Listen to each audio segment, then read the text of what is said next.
like to welcome everyone to the annual inclusion of underrepresented minorities in clinical research put on by Sonar Clinical Research.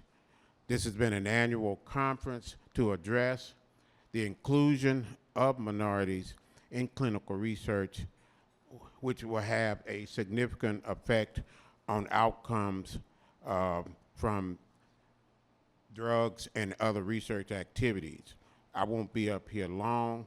Just wanted to give you a quick welcome.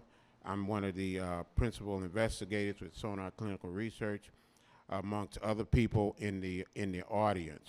We'd like to thank the sponsors and also the support that we've gotten from other institutions, such as Sickle Cell Foundation, Marty Health, and other entities that have been important as we move along on this journey. The housekeeping type items, we do have water outside, juice, other items. The bathrooms are in the back to the right. We will have breakout sessions, lunch, and so forth. We'll follow the schedule on the program. So I'm going to go ahead and turn the mic over to Dr. Vincent Akinola, who is the CEO of Sonar Clinical Research. Let's give him a big hand.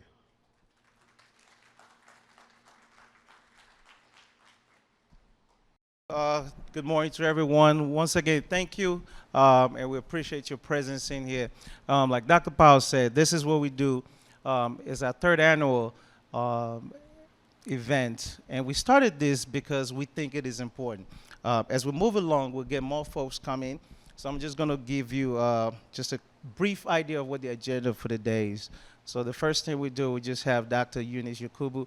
She's going to come in. She's an epidemiologist, lifestyle coach, physician. And so she's going to come in and tell us the why. Why do we do this? Why do we think this is important? A lot of times, many of us, like we talk about, we take a lot of medications, and some of us don't have the process of it. We don't know what's going on. How did the process of us understanding to take 200 milligrams of a medication come by? What effect does it have in us? And we need to make sure that some of the participations or some of the data that are being derived to come up to those therapy dosages or the frequencies that we need to take, that our data is involved in it. As we move along, our agenda for the day, we'll have a breakout session right after this, and that will be on chronic kidney disease as well as becoming a PI. And then right after that, we'll come back in here and we'll have another session on, excuse me, and some water here. And we have another session on the PIs and the patients. What is the difference between routine care versus routine visit versus clinical trial visit? And so that then moves us to our next stage. After that, we'll have another breakout where we'll talk about our focus on sickle cell clinical trials. Is one of the largest trials that we run. And so we'll get a chance to talk about the process, talk about what is clinical trials in this, and some of the drugs that are ongoing at this moment in that. Some little housekeeping. The bathroom, if you go outside, make a right from the hall. That's where you find the bathrooms are.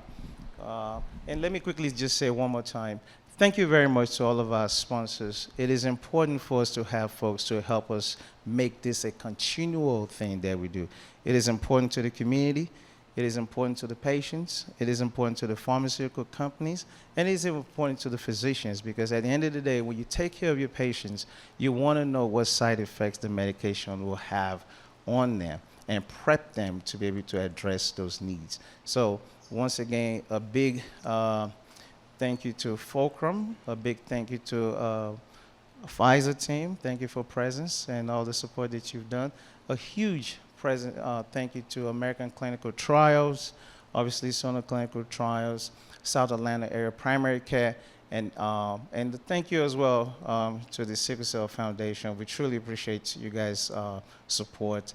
And so we look forward to having you guys and having more dialogue as we move along. So I'm going to introduce the next speaker, who will be Dr. Eunice Yakubu. By the way, she's my big sister. So she's my big sister. She's an epidemiologist. She's a lifestyle coach, physician, someone who I follow a footstep. And I am just pleased, and it's my pleasure to welcome my sister, Dr. Eunice Yakubu. Thank you, everyone. Good morning, everybody. How are you all doing? Good, good. So my job here today is to speak about why. Why are we getting involved in clinical trials? Okay, so the title is Get Involved. We are lagging behind in clinical trials and mostly affected by the diseases. This is very, very true. Like, can we go to the next slide? So minority populations, we are behind in clinical trials when we look at our other counterparts, like the Caucasians, like you will see in this presentation today. And why is it important that we are involved? Like, underrepresentation of minority population in clinical trials, can you please go back? So can lead to treatment that may not be effective. If we, the people, the black people, the brown people, we are not involved in clinical trials, then we are less likely to have effective treatment for those diagnoses that we are all affected with. So involvement in clinical trials will give the opportunity to add value to the existing medical knowledge that we have there. Next slide. Based on the study that was done, they found that 84% of the white people, of the Caucasians, are involved in clinical trials as of 2021, while only 7.3% of African Americans were involved. And this data is still true up to today. In 2023, they had the Center for Drug Evaluation and Research. They had 55 new drugs developed. Among those 55 new drugs, more than half of it was for rare disease. What are the rare diseases? These are the diseases that affect less than 2,000 people. And there are some diseases, like sickle cell, that African Americans were all affected by. It's common among African Americans, but it's not common among the other population. So about 44,000 study participants contributed to advancements of science and medicine through their participation in the pivotal studies supporting these approvals. Next slide.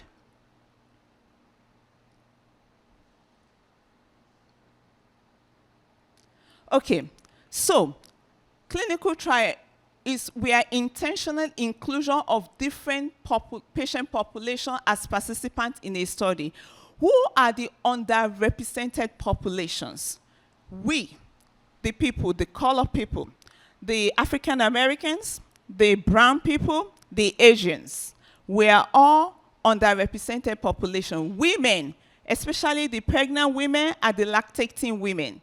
Sexual and gender minorities, people with disabilities, the elderly, people living in rural areas. These are the people that are less likely to involve in clinical trials.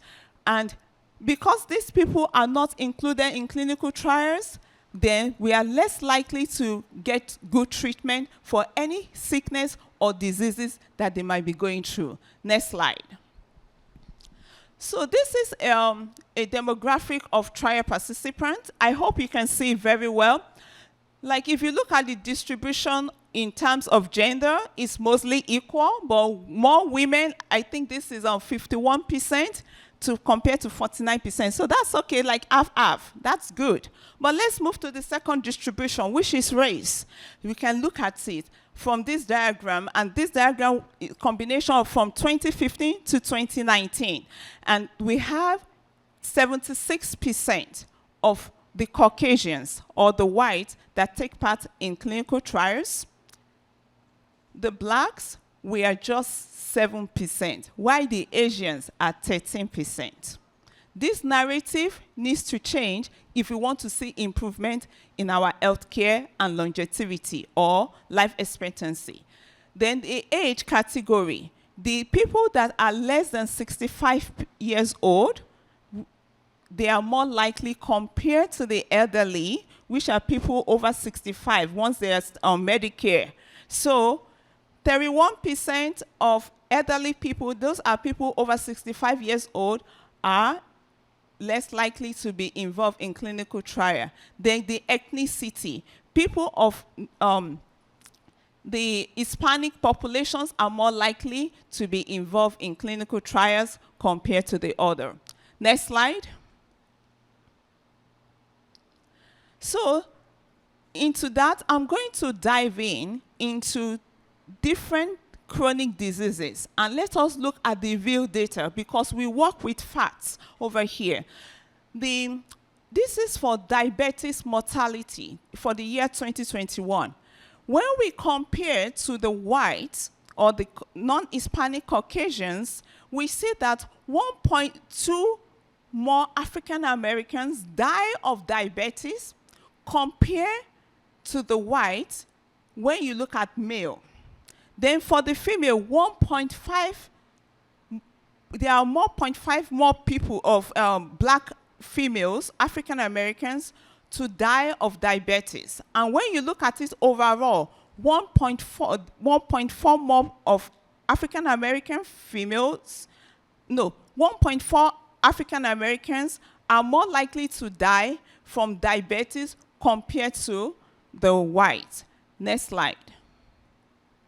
Now, let's look at the incidence rate of end-stage renal disease due to diabetes.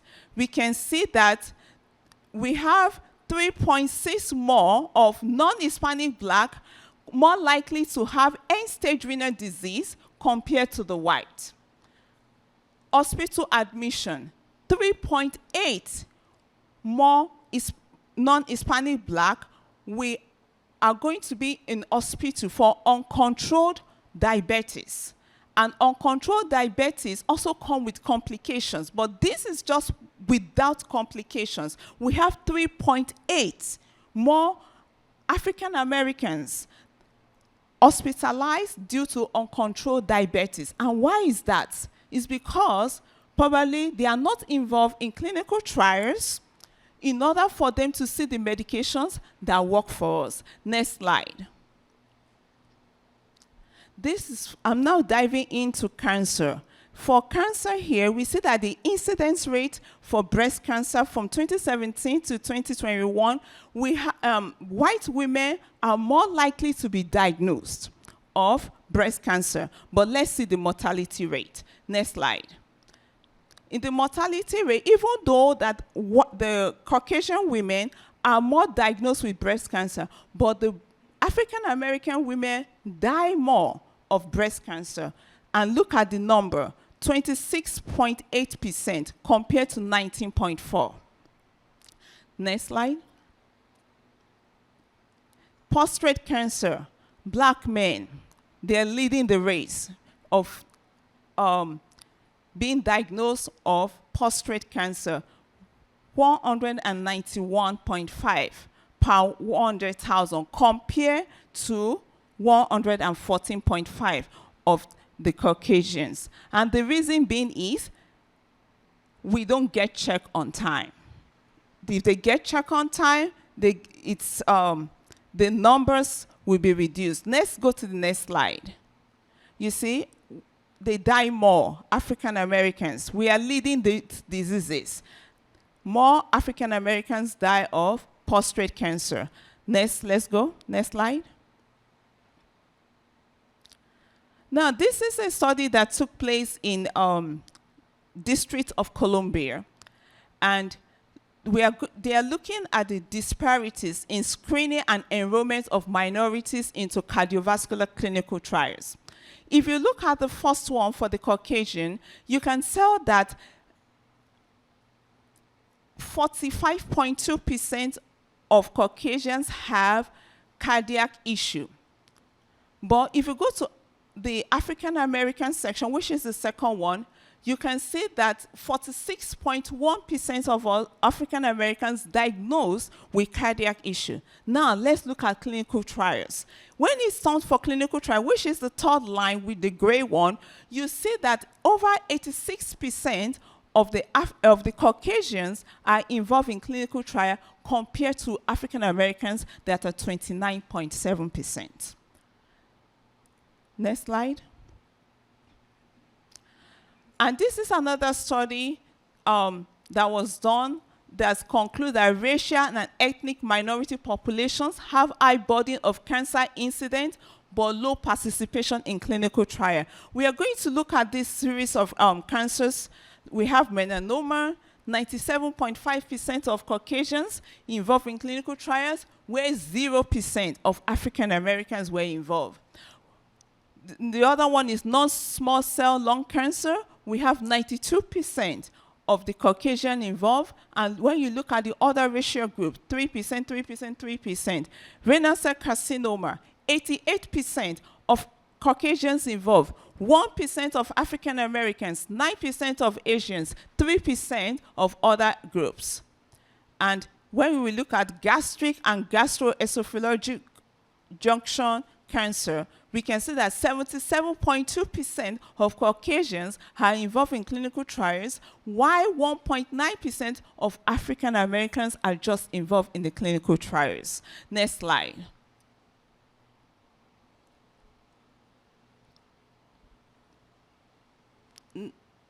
Next slide, please.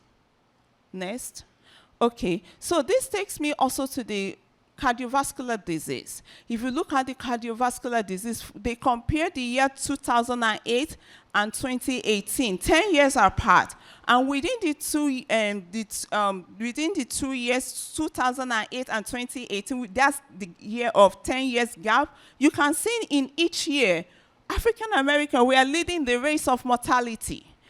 But are we involved in clinical trials in order for us to get solution to this problem? I know there are other confounding factors, but if we are part of clinical trials, then we can get effective medication to treat all these medical issues. Then maybe we will have less deaths occur among this population. Next slide. This is the slide for stroke. I know we might have some friends or patients that are diagnosed with stroke. And in here it says, black adults are 45% are more likely to die from stroke. And stroke originated from elevated blood pressure. So once we can make sure that we get our people, our patients, our family members, our friends to get involved, then we will see that there's going to be solution. These numbers one day will be reduced. Next slide. This is just to buttress what we have been saying all day. Look at, this is for chronic kidney disease. And if you look at it, AKI, chronic kidney disease, CN, dialysis, kidney transplant.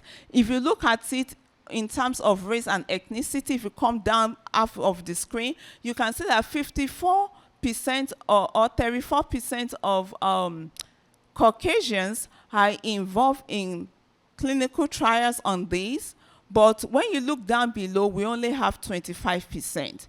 If you look at AKI, 74% of African Americans involved, only 11% for us. Dialysis, we have like 42%, but just 39% of us. We can do much better than this. Next slide. So today, the whole talk of today is us to discuss the barriers to clinical trial participation for people from racial and ethnic minority populations. We looked at into different studies, and this is what we have come up with. We have the clinicians. The clinicians, they lack logistic logistic reasons why people should be involved in clinical trials, inadequate central database, the patient's social determinant of health is the number one factor, because under social determinant of health, there are other factors beneath it that affect the reason why African Americans are not involved in clinical trials. Mistrust, distrust, they don't believe it. But we, the clinicians, the clinicians, we are there to support them, to encourage them to be part of this and tell them the benefit of being part of clinical trials. Also, side effects of medication also prevent the patient from taking part in clinical trials. Another reason is the institutions where the studies take place, study sites. Some sites are far away from where the patient can be. So if the pharmaceutical company needs to find logistics in order to help these populations. Then the trial, the restrictive eligibility criteria. People that are too sick, they cannot be involved. And this is a major factor. Next slide. So today, we are going to look at the solutions to clinical trial. If you look at the top on the red, it's mostly to the it consists of social determinants of health. Access is a problem, awareness, racism, workforce diversity. So under each one, you can see that we have opportunity cost, transportation, career burden, work, language, health literacy, research literacy, contact to healthcare system, institution, interpersonal relationship, structure, lack of coordination, lack of coordinator diversity. And the next one says, solutions to clinical trial, we need transportation vouchers, extending clinic hours, using translators, educating patients, the reason why they should be involved in clinical trials, research ambassadors, investing in communities, training for providers, cultural competency, and hiring racial and ethnic diverse staff. These are the stuff that we are going to talk and we are going to dive in today so that we can help our patients to be part of the people that help to bring solution to healthcare. Next slide. These are the references, and if you have any question, next slide. Any questions? No questions? Okay, thank you.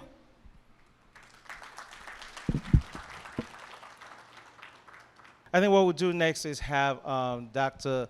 Chinedu Onweke. Dr. Onweke is a nephrology, a very, very, very good friend of mine as well. He also is a wonderful PI. I don't know how many trials Dr. Onweke is running, but he might tell us when he gets up here. And Dr. Onweke is also the principal at Cowrie Health Medical. And they're currently doing some trial on chronic kidney disease, the APOL1 gene, which is also one of those genes that's very frequent in the black folks in our community, and particularly for those who have hypertension and diabetes. So I'll let Dr. Onweke come in and just share some of his slides, and then we'll kind of move on from there and see how population look and think about moving to a different room if necessary. Dr. Onweke. I think the summary of what has been said so far is, the odds are against us. The odds are against people of color when it comes to clinical trials, when it comes to developing therapies, medicines, devices, and so on and so forth. And I'm going to talk specifically about kidney disease and a specific genetic abnormality that is pretty prevalent amongst people of African descent, particularly. But before I get started, just by show of hands, how many people here know someone who has high blood pressure? That's about everyone. How about diabetes? Okay. Heart disease? Okay. And then chronic kidney disease or dialysis. Right. So it's clear that these disease conditions are pretty prevalent in our communities. And,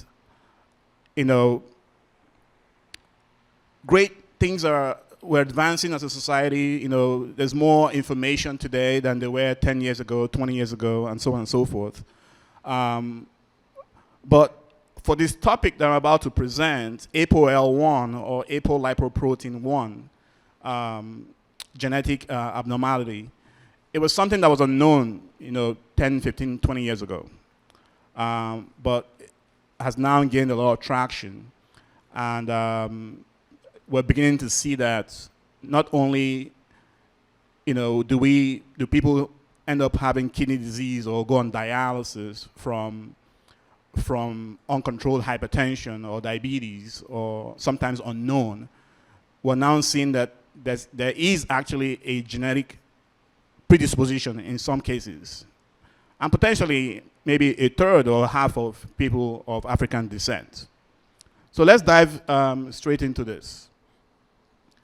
So ApoL1 gene, we all have the ApoL1 gene. It's a normal gene in humans that provides certain instructions for production of proteins that encode proteins that that's used in the development of the immune system. And when that protein becomes abnormal, it has been shown to cause kidney disease. Now, how do we tell if someone has this abnormal genetic variant or the high-risk variant? It's by simply doing some genetic tests, and people who have 2 copies of these abnormal variants have been shown to have high risk for developing some form of kidney disease. Now, a little bit of history as to some of the theories behind this genetic problem. The ApoL1 gene actually, over time, evolved in helping to protect people from developing a condition called trypanosomiasis, which is a type of parasitic infection that's pretty prevalent in Africa, particularly in the West Africa. And over time, as people were being exposed to these parasites through bites from sandflies, they genetically developed a means to protect themselves from that condition. But that's obviously, as you all know, with genetic changes, sometimes they don't always go well. That invariably led to, development of kidney disease. And that association basically was found, over the past couple of decades. It's not uncommon as well, when you go to,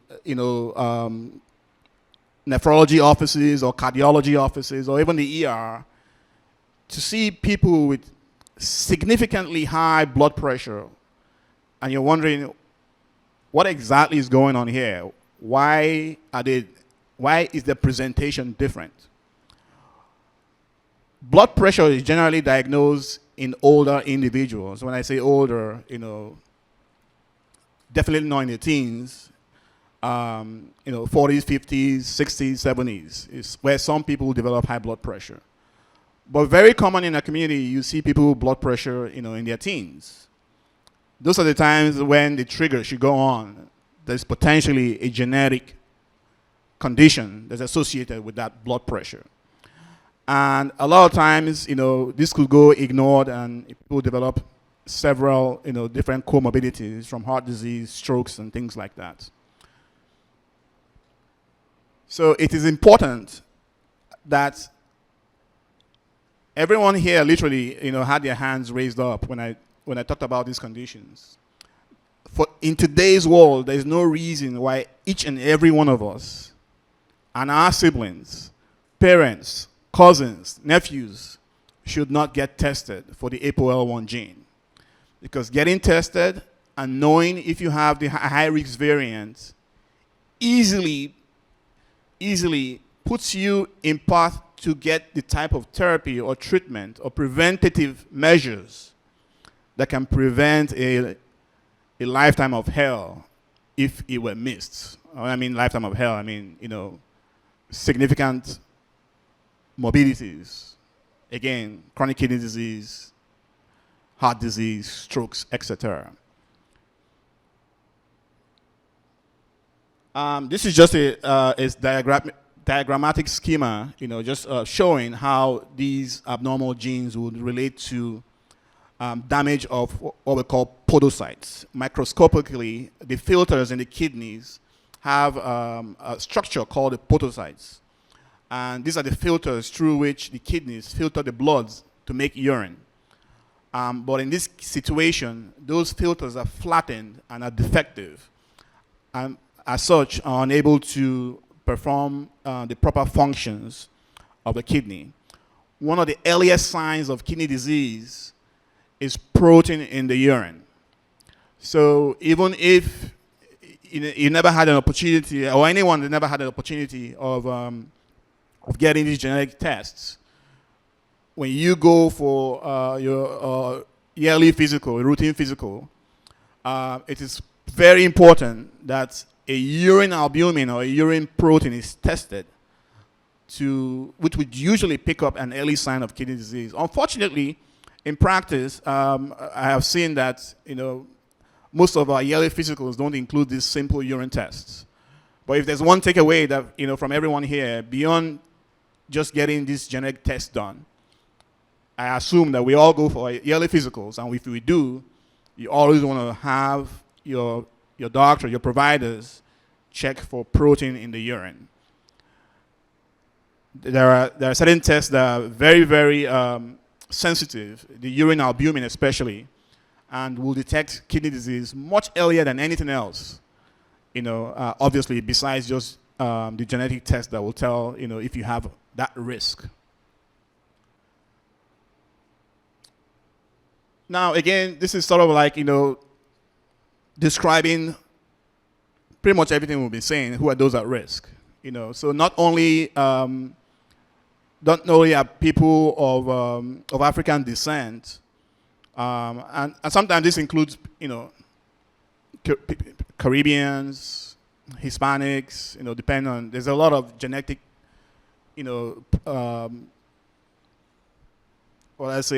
polymorphism that occurs in different societies. Even in some Caucasian communities too, where there have been cross linkages. So everyone certainly should get to know their genetic profiles, and these tests are readily available these days, and in some cases are actually free. So particularly if you have had a family history of kidney disease, you need to get tested. You need to find out where you are, where you belong in that genetic lineage. Like I said earlier, when these tests are done, it would show the people who have high risk would have 2 copies of the G1 or G2 genes. And another, sort of like marker is seeing people with uncontrolled, very difficult to treat or resistant hypertension. Most people, when they develop hypertension, like I said earlier, it's usually as they're growing older, and it's usually a milder form. You might require one pill that may then become 2 or 3, as you go along in the disease course.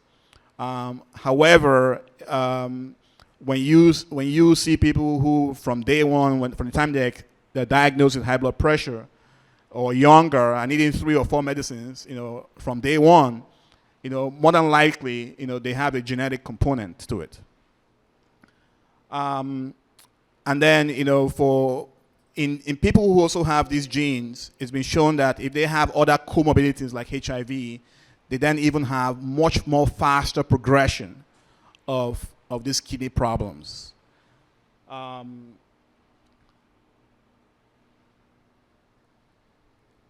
Again, can children be tested? Certainly. Once you're born, you already have the gene. It's not, it's not something that develops over time.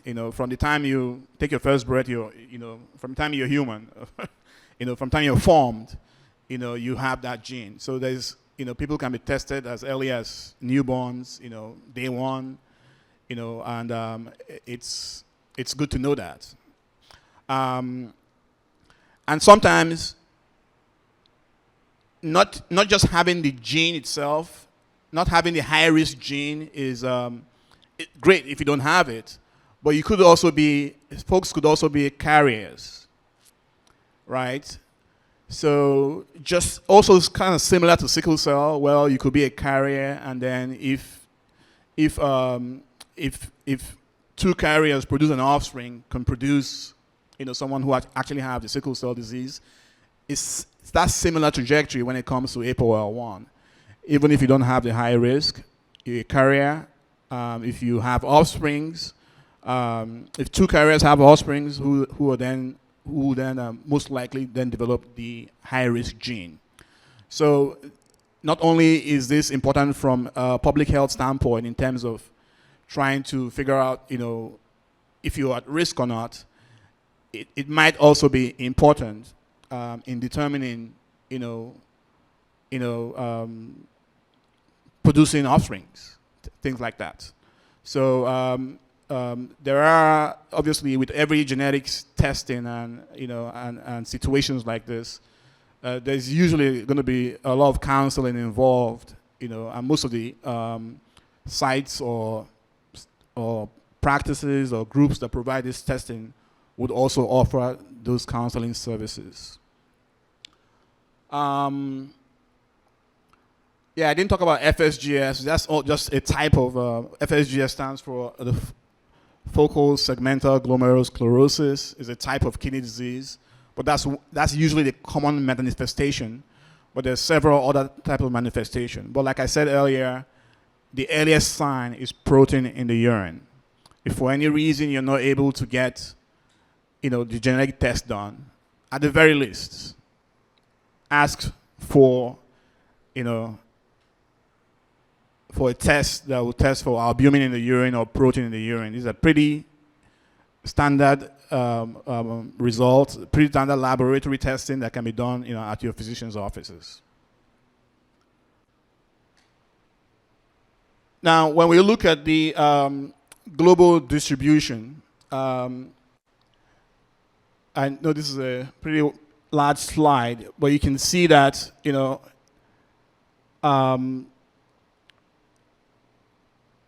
around, this is obviously the continent of Africa, but right around West Central and a little bit of South, Mid and South Africa is where you have a larger concentration of that abnormal gene, which also sort of coincides with where you have those flies, sessile flies that carry the sandflies that was postulated to be associated with the development of that abnormal gene over time. Now, is anyone surprised why the map looks like this in the US?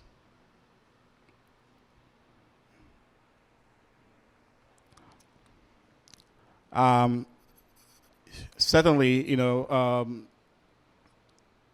in the US, the distribution based on current population data shows a pretty high incidence, in the South. And there's correlation there. I'm sure you can all tell there's correlation. This is where, most of our ancestors who arrived from Africa came through. I'm not a historian, but I'm sure you all agree with me where I'm trying to get to. So we are right at the hub of the APOL1 pandemic. It breaks my heart when I see, not only do I do my own practice and everything, I do go to a lot of hospitals from Northside to the Emorys to the Wellstars. It really breaks my heart when I see, people, everyone, irrespective of color, in their 20s, 30s, with kidney disease, strokes, and more often than not, it's related to these situations that, could be prevented. You can't prevent having the genetic problem, but you can prevent the manifestation of it, or at least decrease the risk of, organ damage, the risk of comorbidities, and so on and so forth. We are in a society where we're blessed with the ability to get dialysis, stay alive on dialysis, to get kidney transplants, to get heart transplants. But those are really, really, significant social, financial, more stresses that sometimes very simple testing or just even the awareness can make a huge difference in our communities. So that's why, I feel like at the very least, we all should get tested and ensure that everyone in our families get tested. And I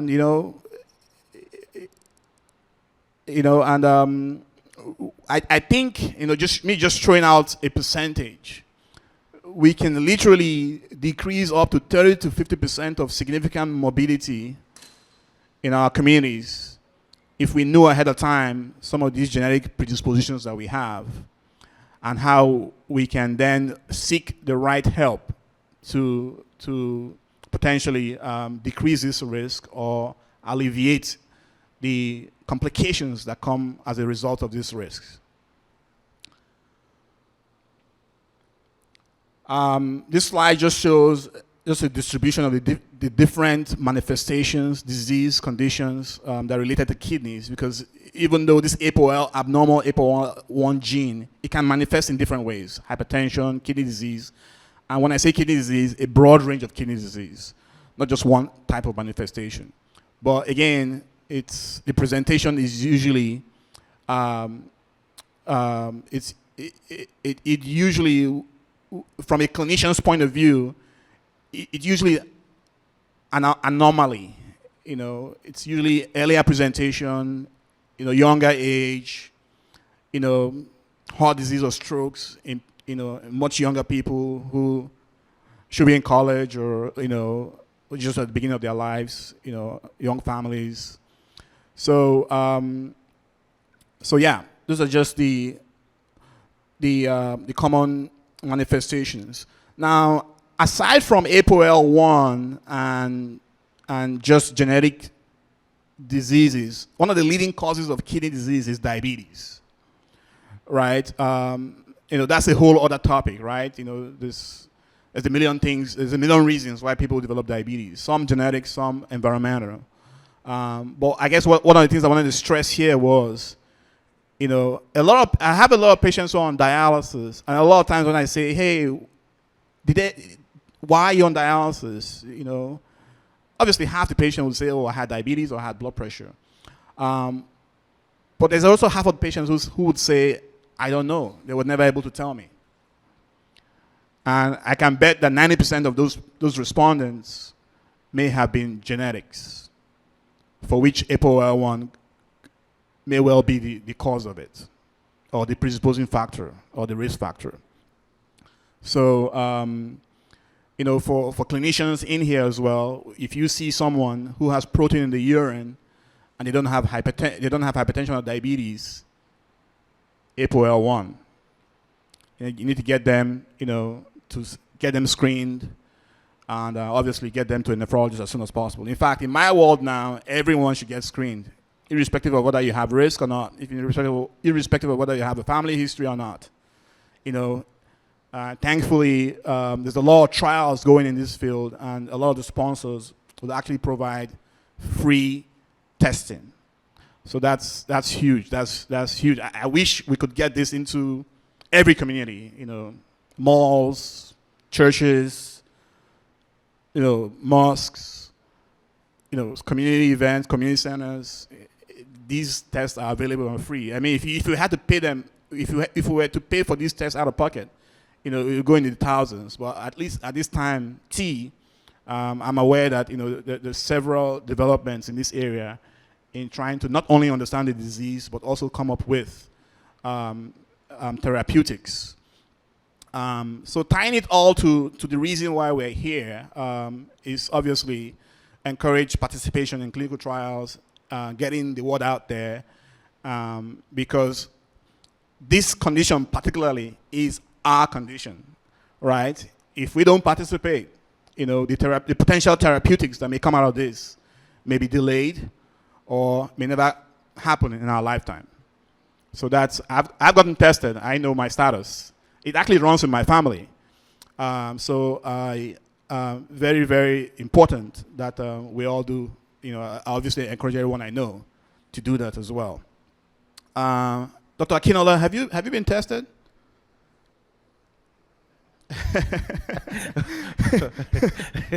It's a simple test, I will get tested. I know I've not been tested just yet. Okay, all right.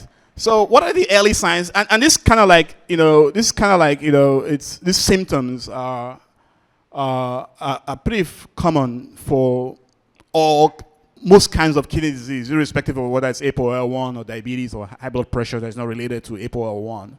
But this is where we don't want to get to, right? Once you start to have symptoms, we're kind of like already halfway down the road of progression. Where we want to be at is where you're able to detect stuff without symptoms. But obviously, the early stages, like I said, are silent, asymptomatic. And then when things start to progress, you start to have swelling in your feet, or ankles. That's usually a sign of you're already losing a lot of protein in the urine, and for that reason, you're not able to hold fluid back in your vascular system, and it's seeping into dependent areas. So basically, if you're ambulatory, your dependent areas will be your lower extremities. Whereas if you're bedridden or in bed, your dependent areas will be around your hip areas or sacrum. Fatigue, weakness. Those are non-specific. Basically most chronic conditions will give you those symptoms. And then one other sign is frequent urination at night. But I'm glad we have a urologist in the house. But there's several other reasons that can happen, from prostate issues to diabetes as well. So these are non-specific symptoms.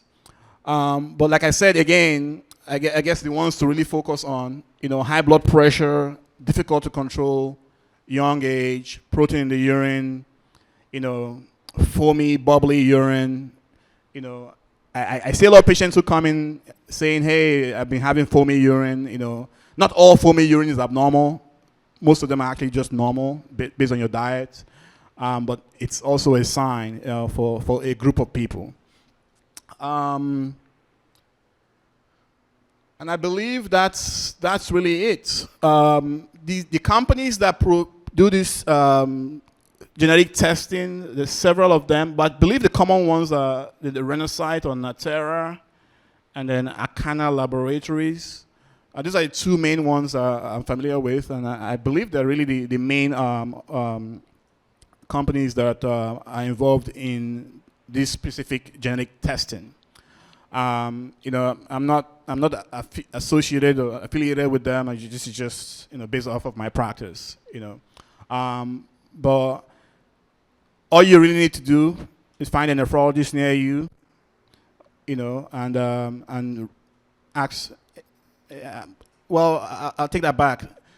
Unfortunately, not all nephrologists are actually even doing this. But if you do a quick Google search, you would find somewhere to get this test done. And obviously, we do have flyers outside where you can also get more information about this.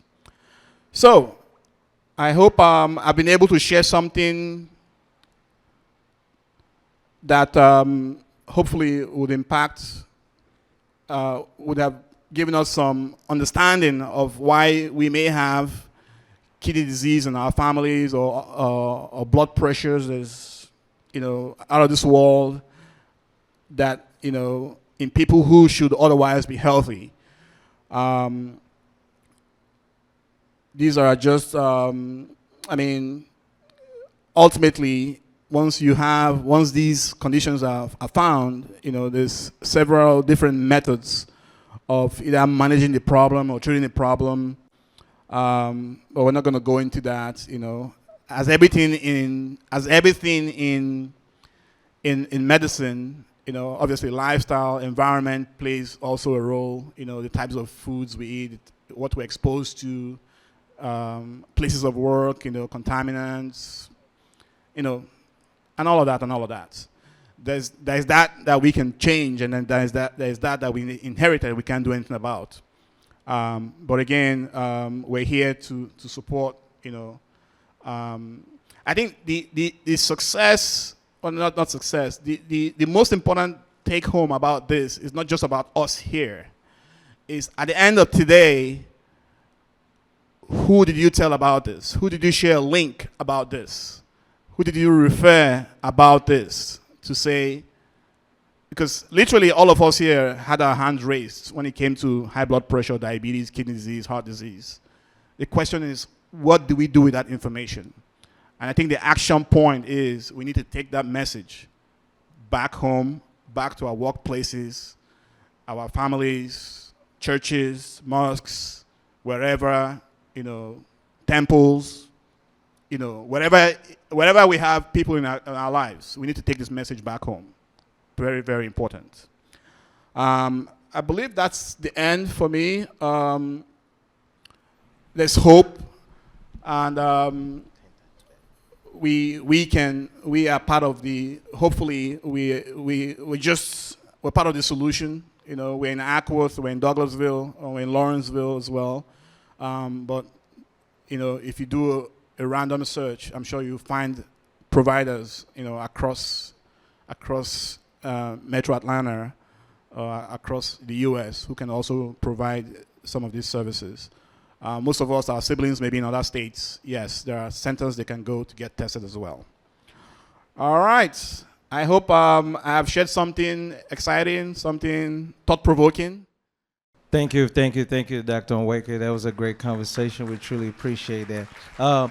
Right now, we'll be having a conversation on the technologies in clinical trial and how can we use this to leverage increased participation.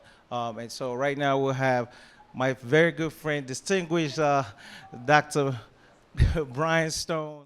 How do we increase access using the technology that we have? And I just want to reiterate how important it is to have diversity in clinical trials because of the genetic diversity within our country.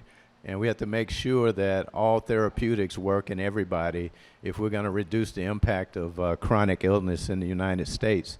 Right now, our country spends $3.7 trillion a year on chronic illness. Georgia is going to spend $1.3 trillion in the next year on chronic illness. And a contributor to chronic illness is having drugs that are ineffective. I'm kind of old. I've been in the game since 1988. I graduated from medical school in 1985 from UAB.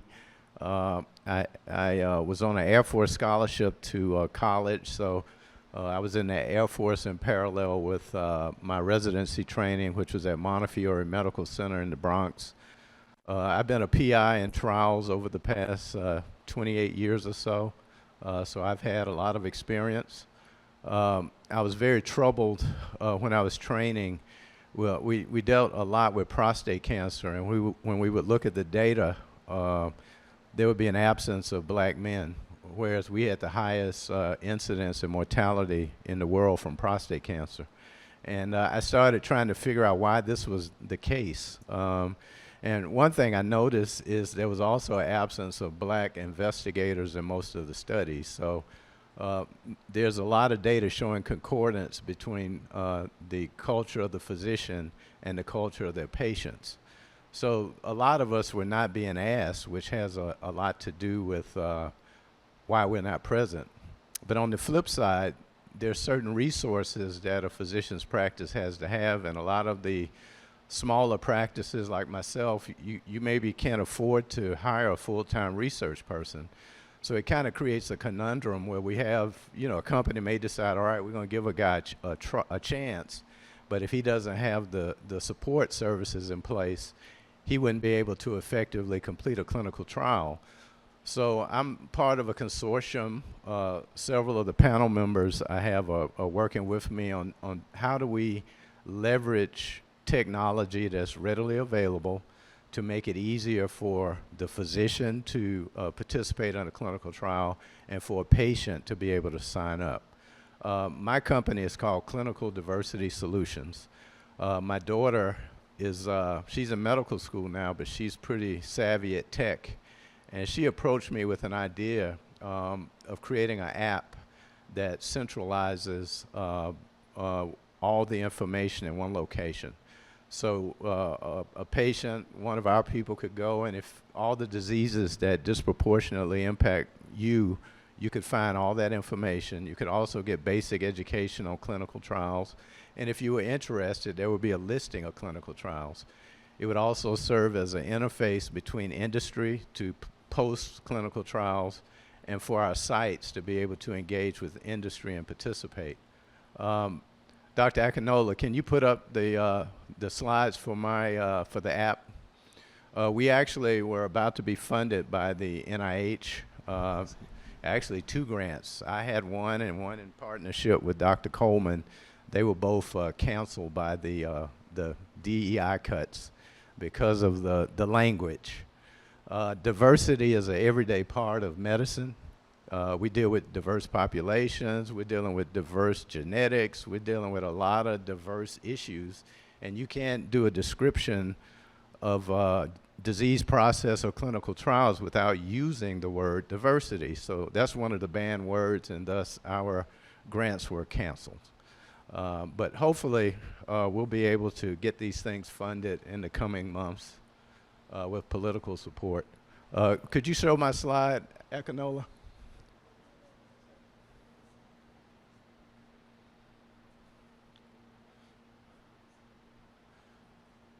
So basically, my model is based in the church. I think that faith-based organizations are a good place to find motivated black patients who want to be educated about health.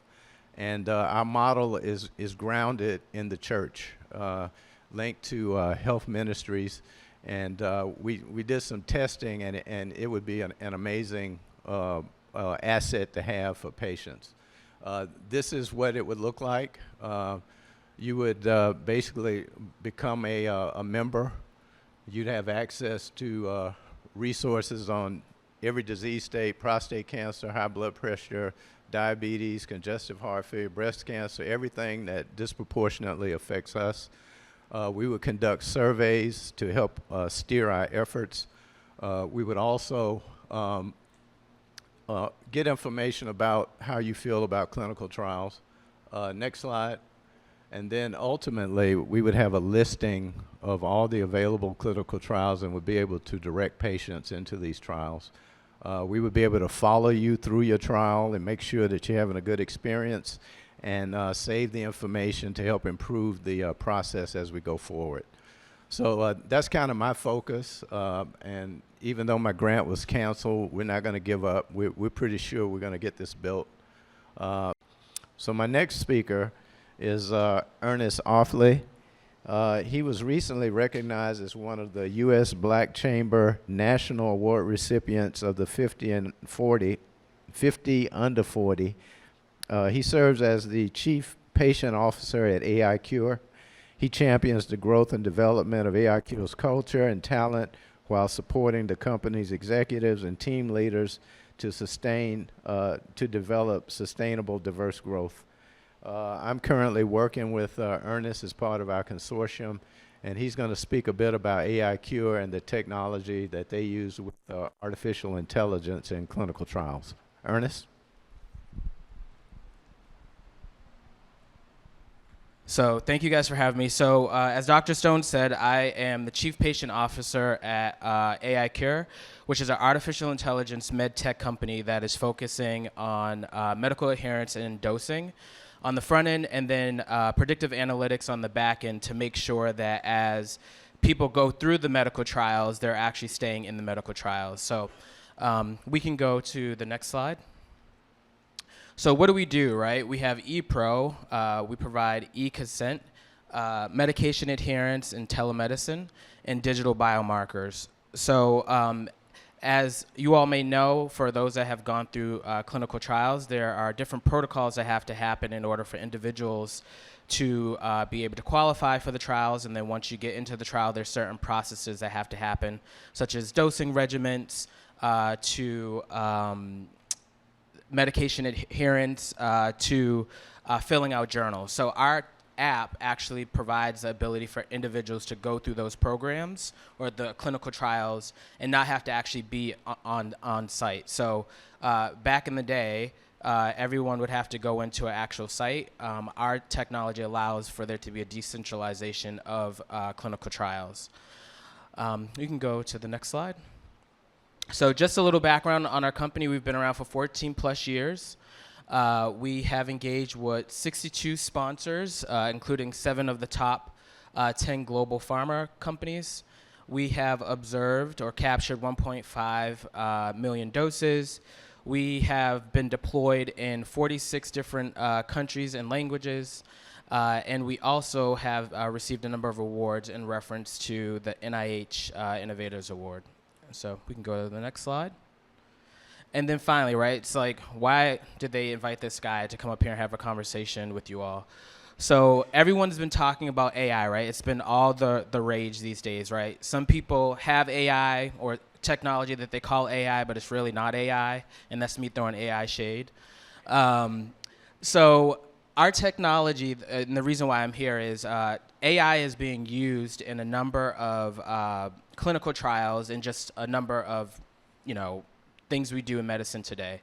But no one is stopping and asking the question of, are we being recognized? And when I say we, us melanated people, are we being recognized in AI, right? And so as my role as chief patient officer, I oversee both HR and I also see the way that our technology has been integrated from a diverse perspective. And so because we have such a diverse team, 14 years ago, as they were developing the AI, they realized that on darker skin tones that we were basically creating false positives in the clinical trials that we're going through, right? So this was like 6 months into using our technology or developing the technology. So when you have a diverse team, they're like, okay, we got to get to figuring this out, right? So they brought in diverse participants, literally old school, put ads on Craigslist to actually have people of color to come in to actually have the models be trained on them, while also then training the model using the Dr. Ellis Monk scale, which is this scale right here. So our technology, when it's deployed in clinical trials, we don't have issues in reference to recognizing someone that may have locks or sister locks or has a beautiful red lipstick on or has freckles, right? And so I'm here because as we use AI or as people engage with AI, they need to ask the question of, is this AI seeing me, right? So when we probably go to the bathrooms today, I haven't been in the bathroom here today, but when you go to wash your hand, if the sink is not turning on, like if it's one of the hands-free sinks, if it's not turning on, a lot of the times people don't realize that that tool has not been trained on our skin tones. How many times have you walked into the bathroom and washed your hands and the thing has not come on? By show of hands. And it's because that technology is not trained on our skin tones. So it's these little things, but as people move through clinical trials and use our technology, it's technology like ours that's helping to make sure that we're recognized. But then also at the back end with the predictive analytics, people have been afraid, specifically us, to participate in clinical trials, and rightfully so, right? The things that have happened in reference to our history with clinical trials. But if we don't participate, the drugs will not work effectively for our people, right? And so as a part of our technology, we have predictive analytics that are on the back end. So depending on how participants are engaging with our technology, we can tell within a week or so if there's a possibility for an individual to actually drop out of a clinical trial. So a lot of these companies, whether it's Pfizer, who I see is here, Fulcrum, who's actually one of our customers, if they have spent so much time recruiting diverse participants, they want to know at the very least that they are going to have their diverse participants to continue to participate in the study. And so our technology can basically say, hey, we've noticed that Ernest is not interacting with the app. We've noticed that Ernest has not been dosing properly or taking his doses when he's supposed to take them. Let's tap in, right? So whether it's as a part of our agreement, we reach out as a part of our CSS team, or a part of our agreement where we just notify the site. The site is reaching out and there's hands-on, right? So it could be issues from childcare, right? Issues from being able to get access to the site for public transportation. There's a number of reasons why people don't continue to participate, but our technology helps to cut that number down. So most of our customers that have participated and used our technology has a 93% medical adherence and 93% medical adherence rate and about a 93 to 94% retention rate through their medical trials. So if you all are running any medical trials and you need to make sure that folks are staying in, come and see me afterwards. But looking forward to engaging with everyone, and I just want to say thank you. Discriminating. So one of AICure is a partner on my app, and so is my next speaker, Dr. Coleman. Dr. Coleman and I have known each other about 40 years, feels like it anyway.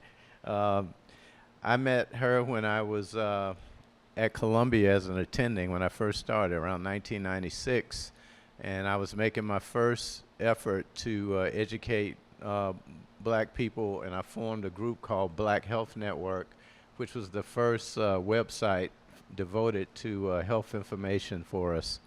So Dr. Coleman is a PharmD. She's a certified diabetes educator. She is the founder and CEO of Healing Our Village and Total Lifestyle Change. She wears many hats. She tries to solve every problem that comes across her desk. She's the hardest working woman in America. Dr. Coleman.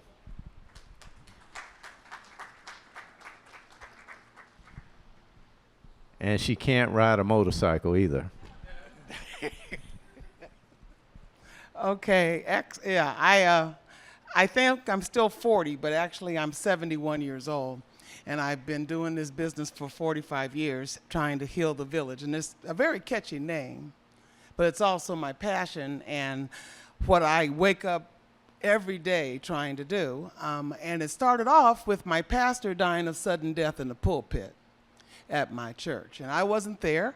I was working for Bayer Pharmaceuticals at the time. And I went to church that next Sunday, and at the end of service, they said, and the viewing for Pastor Henry will be today at 3 o'clock. And I said, viewing? I leaned over to the lady next to me as I'm writing out my envelope for my tithe, and I said, did Pastor Henry die? And she said, yeah, dropped dead, 6 o'clock service, heart attack. So I decided on that day, which was it was actually my birthday, September the 6th, 1996, that I was going to do what I could do personally, me personally, to change the course of death and dying in communities that look like me. So I've been at this every day since that time, and working with clinical trials and Brian, and coming up with innovative ways to change the course of healthcare in this country, which, by the way, is broken. You know, they say if it's not broken, it doesn't need to be fixed. Well, I'm telling you, this place is broken. And you think it's broke now. You ain't seen broke. Because it's about to get, so everybody, was it buckle up, buttercup? Isn't that one of our Congress folks said that? Yes. So what I'm here today to do is to talk about clinical trials, and talk about patient recruitment for clinical trials, which has been very, very difficult. So show of hands, anybody in here participating in a clinical trial? Okay, not many, all right. And would anyone in here maybe consider participating in a clinical trial? Would you? Oh, well, that's good, that's good. So that's why we're here today, because you are now going to walk out of here and be the people who go out and tell your friends, family, church family, everybody, that participating in clinical trials is important, and let me tell you why. So when I go out to groups of patients and I ask them to participate in clinical trials, what they tell to me is, well, I'm not going to be no guinea pig. Why would you want me to do that? They're not going to test nothing on me. Okay, so I submit to you all that every time you go to your pharmacy and buy some Tylenol for your headache or whatever else you've taken it for, you are a guinea pig, because they didn't have no black folks or no Latin folks or any of them folks in the Tylenol studies. So you are therefore a test patient. You don't know if that drug works in you. You don't know if that drug causes problems in you. So you already are a guinea pig. So what we have to do then is make sure that we have a representative number of people in these trials so we can find out immediately if the drug is safe. Can we just find out if the drug is safe?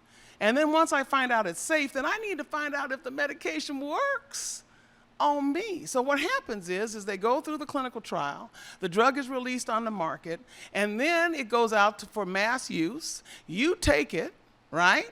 And then all of a sudden, the drug gets pulled off the market. Why? Because of adverse reactions that they did not see in the clinical trial, because it didn't have a representative number of people to be able to know if the drug was safe and also if the drug works. Okay, so this bullseye is what I focus on with my company, HOV Clinical Research. So underneath Healing Our Village is a division that does clinical trials. And what that division does is patient recruitment. And so I help investigators like Dr. Akinola, Dr. Stone, to bring patients into their trials. And I always like to work with the trials of these disease states. And why is that?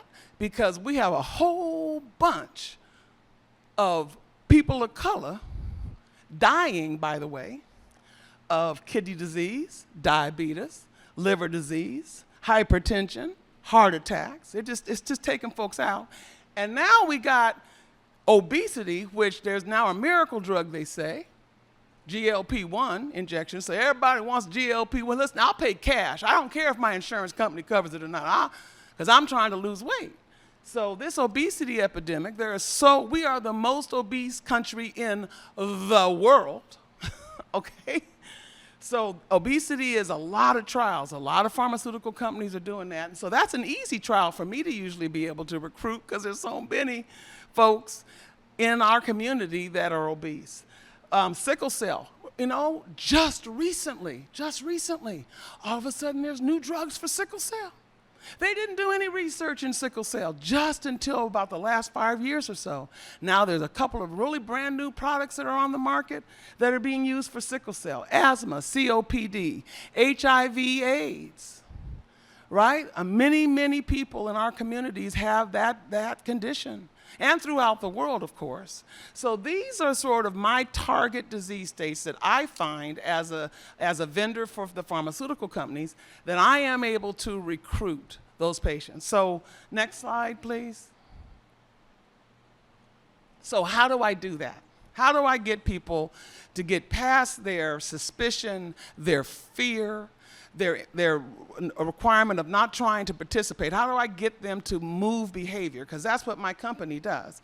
I'm all about getting you to take your medications, go to your doctor's office, change your lifestyle so that you move your behavior. So I have to move behavior in the area of clinical trials. So how do I do that? So this is what I consider to be how I recruit, through this recruitment triangle. And at the bottom of that triangle, what do you see? You see the patient. You see the study participant. They are at the base of this triangle, because this is what everything pivots around, this base. Everything stands on the patient, on this base. And so my job then is to get them to be involved in the clinical trial, which can be 6 months long, it could be 5 years long. All right, the shorter studies are easier than the longer studies. But my job then is to figure out how to get them to say yes. I got to get them to say yes. So I do that by working with their healthcare providers, because patients will not do a clinical trial unless their doctor, not necessarily the study investigator, not unless their doctor says, I think this is a good idea. Okay, so many times I go and I start recruiting patients. We do health fairs and other kinds of things, and we'll talk a minute about that. But they say, well, give me the information, and I'm going to go see my doctor next week. I have an appointment, and I'll ask them if they think it's a good idea. All right, so now, are they going to remember to ask their doctor if that was a good idea next week? I don't think so. So what we have done as a model is that we have networks of physicians all over the country that are work with us on an ongoing basis. So when we have a study that we know we're trying to recruit from, we bring those primary care physicians into the mix so that they are then able to tell their patients, this is an organization we work with. They have all sorts of safeguards. They're going to make sure that you're okay. And I'm working with them as part of their network. So this is something I think this is something you should consider. And that's important because if the PCP, if the patient's doctor gives them that assurance, then we're able to then, when I come then to talk to them at the health fair, at the community outreach, at the concert, all right, then they're more, oh, you know, my doctor told me about that. Yeah, no, I'm interested. All right? So I just said at the health fair. Well, what we do to recruit patients is we go to churches, large churches, mega churches. So our last recruitment that we did was at New Birth, okay, big church. And we were in their gymnasium, and we got about 100 patients that came through that health fair where we did their blood pressure, their blood sugar, their height and weight. We also did urine testing to see if they had kidney disease. And then they talked to my physicians and nurse practitioners to review their numbers. Out of the 100 people that I saw that day, 80 of them had high blood pressure. In fact, I should have told Dr. Akinola, because I usually do not go anywhere where there are people who look like me in the room and I don't take your blood pressure. See, I'm not going to be happy when I go home tonight, because you walked out of here and I don't know what your blood pressure is, because people are walking around with high blood pressure. So we do health fairs. We also do concerts. You're going to hear on the radio, Be Well, health and wellness concerts. That's me. That's Healing Our Village. We're going to be doing it at Antioch Baptist Church on June 1st with Kiki Wyatt, Chubb Rock, Keith Dobbins. So we go all over the world, actually, doing these Be Well concerts. That's how I recruit patients and expose them to clinical trials. So the health screenings, the Be Well concerts, but I am also now have clinics inside of HUD buildings in Atlanta, and have a proposal ready to go to Capitol Hill where I can put a Healing Our Village clinic in every HUD apartment building in the nation. There are 1.4 million people who have an apartment, right? And there's 2 people in each apartment, so that's 2.2 million people that I hope to be able to touch and get healthy through this decentralized model of primary care, of which we're also going to be doing clinical trials. So, that's the cue? Yeah. I told Brian he had to give me a cue because, see, I could talk to y'all all day. All right, thank you so much. So next we're going to bring one of our sponsors of Pfizer, and Stephanie, come on. And this is important because, in every time that we do this, we definitely need the community support. We've had a larger crowd, larger events in the past, but again, without the involvement and the amount of work they do in the community to push diversity in clinical trials and across the board, even in this anti-DEI environment, I think is a noble cause. And I just really, really want to say thank you to you, to Kiana, to Ms. Lee, is that right? Laylee and your team. We really, really, really appreciate it. Is, for you guys to stand first in an environment where even using that word can be retributional or vindictive in the first place. So please, let's just give them a round of applause for that. Thank you very much for that. So with that being said, I'm going to bring Ms. Stephanie on to come in and give us a little conversation on diversity in clinical trials, and after which I'll then come on and we'll have a conversation on the sickle cell, clinical trials in sickle cell. We'll talk a little bit about the phases of clinical trials, some of the things that is important within it, and then we'll end it up with what are the drugs that are ongoing in clinical trials in sickle cell and some of their pathways. Thank you, Stephanie. Well, thank you so much, and thank you, Dr. Akinola, for inviting us to be here. We have learned so much. It's just been such a joy to be here with all of you today and learning with you in community. As they bring my slides up, I can talk without slides, I'm good. So as Dr. Akinola said, my name is Stephanie. I have a great role at Pfizer. I work in patient engagement on our clinical trials teams. So this means that I get to work with patients and patient advocacy groups and community groups and talk to them about clinical trials and figure out ways to pull them in and engage them in clinical trials. But I also work with our clinical teams, with the incredibly smart and hardworking clinicians, statisticians, project managers. We would be nowhere without our project managers, with all of the people that never get to come to things like this, but they're working so hard to bring new drugs and new therapies to the patients who need them. So I get a little bit of the best of both worlds. And part of the reason why I do is that I've been in both of those worlds. I actually came from the patient advocacy space before joining Pfizer. I started, most recently before Pfizer, I was at the National Organization for Rare Disorders, or NORD, which is doing a lot of really great work in this space and working with the sickle cell community as well. But I started my career at an academic medical center, the Medical College of Wisconsin, and one of the very first studies I worked on was on an intervention to improve how we work with physicians to talk to parents about newborn screening for sickle cell disease. So it was when they asked me to start to support some of our sickle cell studies at Pfizer, it was one of those big circle moments where I'm like, absolutely, I worked with this community at my very first research job, and I'm delighted to be back. Well, I am going to go ahead and start to say that the broad reason why we're here today is we want to understand some of the reasons that there is a historic mistrust in clinical trials, understand how some of those historic injustices have led us to some of the protections and modern safeguards for clinical trials that are in place today. And then we're going to understand and talk a little bit more about some of what this previous panel already talked about, and that is why it's so important for individuals of all backgrounds to be represented in our clinical trials. Oh, we got 3 guys and multiple laptops. I'm sure we're close. I'm sure we're close. Few seconds, I promise. Nice to be with y'all. That's just the typical disclaimers. Photographers make me look good. We might want to use these, that sort of thing.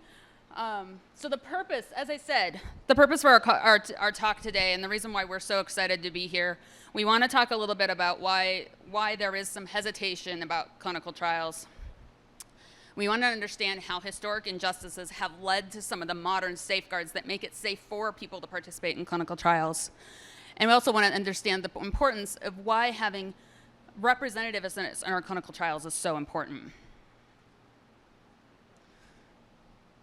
So what are some of the reasons why people have a mistrust in clinical trials? And I think some of the other panels and speakers have spoke to this a little bit today. Part of this may simply be cultural or language barriers. We talk in a language that you may not understand, and that language may still be English, but we're talking in such a medicalese language that the folks that you're talking to don't just understand what we're saying. Some of it may be quite simply that folks don't know clinical trials are an option. One of the speakers earlier today mentioned, and this is something we know that to be a reality as well, is that African American communities are willing to participate in clinical trials if they're asked. But if they're never asked, they can't participate. There may be just a lack of comfort with the clinical trial process, quite simply because they don't understand the process. There may be structural barriers like location. The location's in a place. Someone spoke earlier about the fact that pharma companies really do like to pick like academic medical centers, but those are hard to get to. Concerns about costs, and all of this leading to a lack of trust in clinical trials in the healthcare system. We're gonna talk about some of those too, because it's not, unfortunately and sadly, it's not just Tuskegee, but there's been a lot of bad actors in this space, and I think as sponsors, as pharma, we need to own that history, but we also need to demonstrate how we're learning from it and what we're doing with that going forward. So that's a great point. I'm glad you brought that up. See, they didn't know. I got a wireless mic. I got a remote. I can wander all over the place, guys. This could be fun. So, Why is that lack of trust? What is the reason for this lack of trust? And we already mentioned it, Tuskegee. In the past, people of various races, not just the African American community, but a lot of communities, have suffered at the hands of medical research. There have been some bad actors in the past. Some of these are things like forced sterilization of communities like the Romani community. There were horrible medical experiments conducted by the Nazis during and leading up to World War II. Also sterilization in California of institutionalized populations, as well as the studies with Tuskegee. As a result, we know that there are many communities that remain distrustful of this, of clinical research, and it's creating that hesitation to participate. We've reviewed only just, excuse me, microphone. These are just a few of the known unjust practices, and it might seem like these were a long time ago, but they really weren't. There are people in this room, we were around when some of these things were happening. In addition to these injustices, we kind of alluded to this in other conversations today, there are also problems even just getting to trials because of problems with access, awareness, and even implicit bias. Access may be, as I said, we put clinical trials in areas that are convenient for us as investigators and sponsors, but they're not where diverse communities live and work. Or they may not be able to access them in a timely manner because it's going to require a 45-minute bus drive, perhaps even multiple times in a given month on a clinical trial. Sometimes they just may not be simply aware of those opportunities. And also there's a little bit of an implicit bias that sometimes happens because we that are current sponsors, we're aware that communities may be mistrustful, and so we may not ask because we think they're probably going to say no, so why would we even have that awkward conversation? But what's important to recognize is that these past injustices have actually led to some of the current safeguards in modern clinical trials. So you might have heard some of these terms. We talk about things like the Nuremberg Code, the Declaration of Helsinki, and the National Research Act, and the Belmont Report. These are the things that have built the modern research infrastructure and how we conduct our clinical trials today. Two of the most important things, and I know we're going to talk a little bit more about this even more later today, but I want to talk first about informed consent. Informed consent is the most important part of the clinical research conversation that you, as you're considering participating in a clinical trial, this is your chance to ask any and all questions that you may have about participating in a trial. The informed consent helps you understand your rights, how your safety is protected, and how your well-being will be addressed throughout the course of the clinical trial. During an informed consent, you'll be given all the details about the study, and that information will help you decide whether or not you want to participate. Now, to be very clear, informed consent is not just the form you're asked to sign. And I recognize, this is a pet peeve of mine, I was a research coordinator for many years. Oftentimes those informed consent forms are really, really long. They're about 15 pages long, so you're like, oh dear Lord, what am I signing up for? And they're written in a language you may not understand. The reason they're so long is because there is a list of requirements that's put into place that says, hey, there's a certain number of topics that you need to cover in order for this to be a appropriate informed consent. But the actual informed consent process is not just the fact that you sign that form. It should be an ongoing conversation and dialogue between you and the research coordinator or the nurse or the investigator at the study site. So a member of the study team is going to be the one walking you through the informed consent document. They're going to answer any and all questions you may have, and you really should be given as much time as you need in order to make an informed decision. The other piece that I think is really important is called the Institutional Review Board, or IRB. IRBs are playing a really important function in clinical research because they're an independent group of scientists, doctors, and community members. They review the clinical trial protocol. They're reviewing everything, all the procedures, all of the tests, all of the questions that we're going to be asking you in order to make a decision to decide whether that study is good for your community. An important part to note in this is that in addition to having doctors and clinicians on these institutional review boards, they also have community members. So these are lay people, not scientists, members of the community where your trial is taking place. They're part of the procedure for looking at that trial. This is before a trial even gets approved. This is before you even have a chance to participate. There are a group of people from your community reviewing that trial and saying, yes, we think this trial is a good thing for our community. Yes, we are convinced that you're doing enough to protect the safety and the rights of the participants. All of this to say is that because of what we've learned from the bad actors in the past, participant safety and rights are a top priority for how we conduct our clinical trials. So how can we make these trials accessible to everyone? What are some of the kind of just structural or tactical things that we can be doing to make sure we can welcome diverse communities into our clinical trials? Well, first thing we think about is language. How can we make clinical trial information accessible, that is readable, but then also available in perhaps more than one language so that you can read that important document in whatever language you're most comfortable with. When it comes to travel, I know we've talked about the fact that often the sites are not the most convenient places, but study sponsors are more and more looking at things like covering transportation costs, whether that's providing travel vouchers, reimbursement for parking, and those sort of details. This is something you should be asking about in your informed consent conversation as well. With regards to insurance, typically you don't need to have insurance to participate in the clinical trial. Any study medications and study procedures or tests that the study requires are going to be covered by the study itself. But it is important to kind of have that conversation, and that should also be included in the informed consent about what is and what isn't covered. And then finally, privacy. We know data privacy is such an important thing to consider as well. You may be asked for some personal information during the trial, but that information is only used for the trial itself. And again, during that informed consent discussion, you can ask all the questions you want about what data they're collecting, why they need that data, and what they're going to do with it.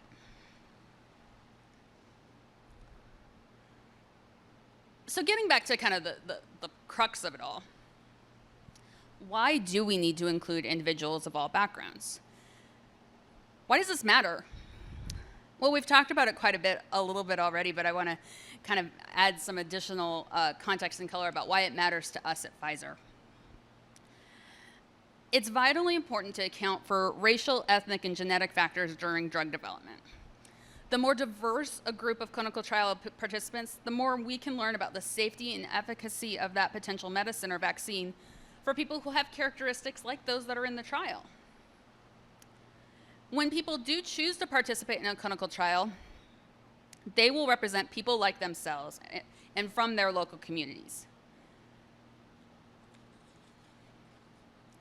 Ensuring the diversity of participants in clinical trials is a matter of equity, and ultimately helping us to reduce the disparities in healthcare, because we'll be making sure that these medicines we develop work in all of the communities we work in.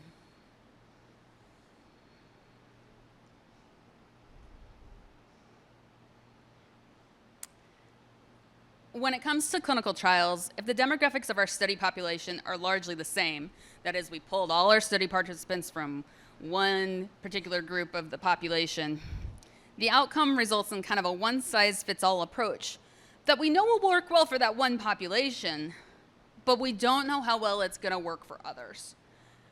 And we can see from this picture here that one size doesn't always fit everyone.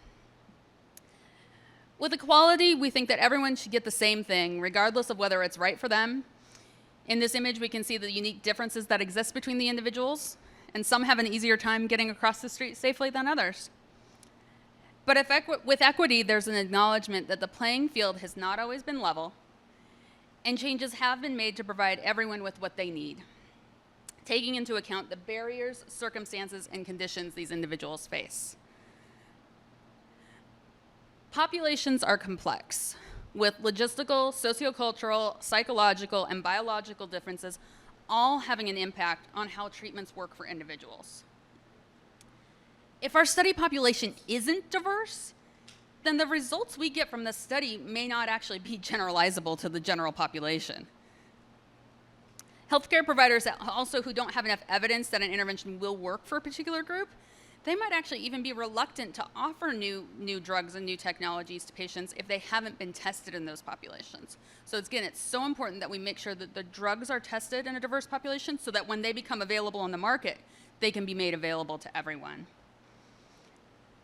The mantra, and it's a mantra of a lot of patient groups, is no decision about me without me. And I think that decision also drives the work that we do in our patient engagement team. We believe that it's so important to engage patients when we design our clinical trials, so that when we bring these clinical trials to your communities, that you know how we've talked to communities like yours from the very beginning. At Pfizer, we believe that ensuring inclusive participation, access, and diverse representation in clinical trials is simply good science. Ensuring diversity of participants in clinical trials is a matter of equity, good science, and can aid in reducing healthcare disparities. Race, ethnicity, age, and sex all can impact how different people respond to the same medicine or vaccine. Diversity among clinical trial participants is critically important to this. The more a group of clinical trial participants matches the patient population for the disease, the better off, the more we will know. There we go. I've messed up my notes, guys. It's all a mess up here. A couple of the ways that we do this here at Pfizer, we have embedded the importance of diversity and equity within the entire organization. We've made integrating an inclusive clinical trial strategy. We're expanding trial access by partnering with clinical investigators and sites to serve underrepresented communities. We're addressing practical barriers through patient-centric solutions, doing some of those things we talked about before, about putting these trials in places where they make sense, utilizing technology where we can.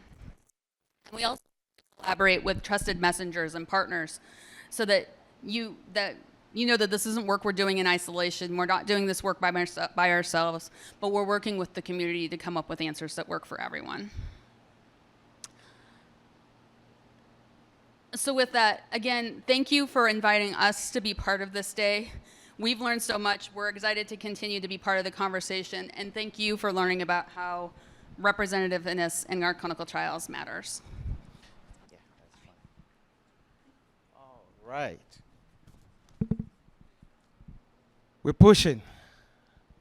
All right, so here's what I'm gonna just quickly have a conversation on sickle cell. Well, very much it's called Clinical Trial 101, and the goal here is just for us to have some good understanding on what is clinical trials, what are some of the commonly used words in clinical trials, the different phases, the significance of it, and highlights on some of the things that you might have heard earlier on, talking about safeties and importance, as well as, and then we'll wrap it up with some of the current medications in clinical trial as well. Okay, and so as most people might have heard the word clinical trial, what I always say is during COVID was when a lot of words about clinical trials and drug development, I think, got a lot of attention for the right reason, because at that point, all of us were, for one, we were all home, and for one, we were all home, and we had no choice but to just pay attention to whatever is going on, and we needed to find a way to get out of the house as soon as possible. So once we hear several words like clinical trials and drug development and compassionate use assets, it was an interesting piece at that point, because, okay, now is there some of these things that will get us out? So, so again, clinical research is the branch of healthcare science that help us determine the safety and effectiveness of medications, medical devices, and some diagnostic products that we use in treatments that are intended for humans. Okay. Oops. All right. So some of the words that I put on here that a lot of us might have heard before, again, placebo. Most people are so familiar with that when you hear the word sugar pill, water pill, or a blind study. The blinding has to do with from the perspective of a single blind. So we're looking at just who the participant himself, the one who are on the single blind, and then with time we use double blind. We're talking about both parties, both on the treatment side as a patient, as well as on the clinician side or the investigator side of things. Compassionate use, as I said, oftentimes those are when you have medications or devices that's not yet been approved by the FDA or by the agencies, but we still get a chance to, ask for special access use just to manage a condition that is, quote, refractory to treatment. Consent form, legal documents, one of the most important pieces of clinical trials. It is I tell patients all the time, this is the most detailed piece of any clinical trial participation in a document. It contains everything. If you have a full consent form, you would have every information on the trial. Dose finding, escalation, just a way for us to determine what is the dose that is necessary in treatment. And we start from the minimally allowed dose by the agency, and we then work our way in terms of escalation from, for example, 2 milligrams to 5 to 10 to 20, on and on and on from that perspective. Cohorts is just that word means group. It's just a fancy way for scientists to use the word group. So this is really what it is group. And randomized as it being there by choice, and we do that again so that way there's no bias being introduced in any of the conversation. Open label, just what that means. We know exactly what you're taking, and there's no placebo in the process of the study treatment. And so in terms of the phase of clinical trial, I'm gonna quicken this so we can move on to our final conversation. So we have the preclinical phase. Clinical trials, in my opinion, is 5 different stages. You have the preclinical phase, and this is the point where a lot of the information that is being gathered with animal models or in vitro. Let's see, oh, you go. Well, in animal models, or when we do in vitro spaces in the lab, you test the compound, or at that point, still a compound in those settings, and you get a chance to find out all of the safety parameters that we can find in those animal models. And then also, it gives us a guideline into where can we start this in humans. And once that is good, and you have great data on there, you apply for what we call investigational new drug. And if your drug is then approved by the agencies to move forward, now you become into officially a clinical trial where humans are actually participating. And the first phase of that clinical trial is phase 1. Phase 1, it's usually, we try to do that in less than 100 people, oftentimes within roughly about 40, 50, some cases up to 80.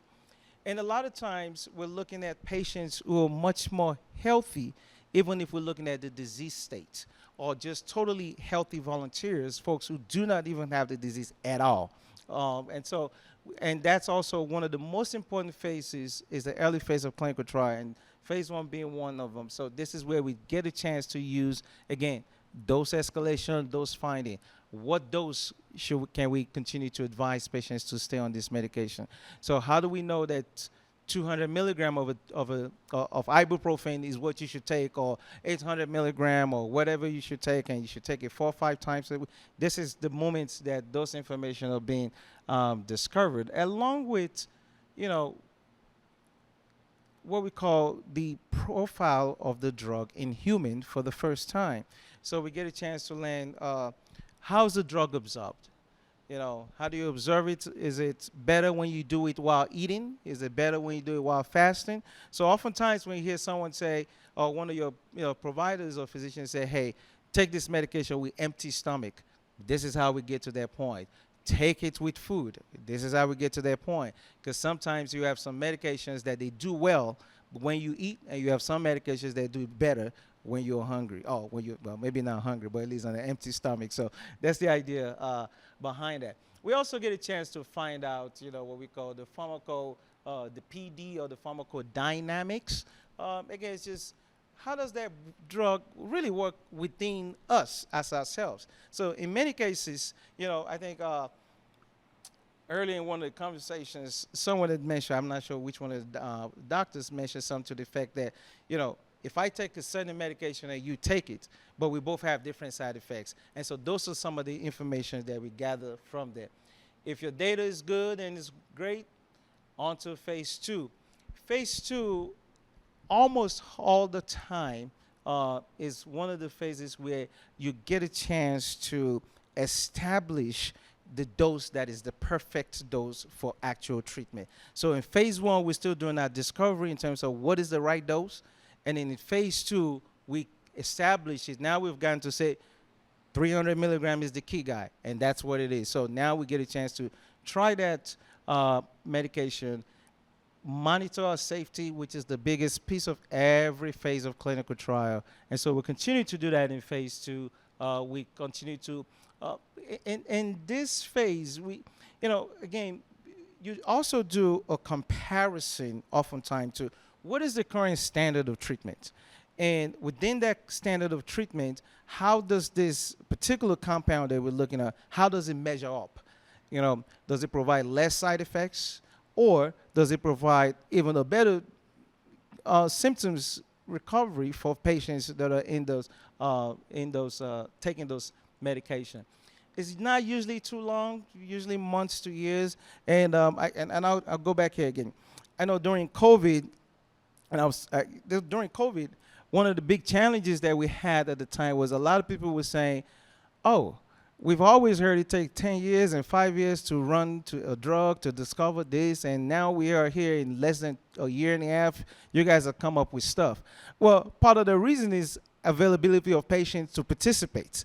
So if we, in any trial that we're running today, period, anywhere, anyone, if they require 300 patients, now, and that's what we call a number to treat. I'm not going to get too scientific, but say they require just 300 patients to go through the actual medication or to run through the trial.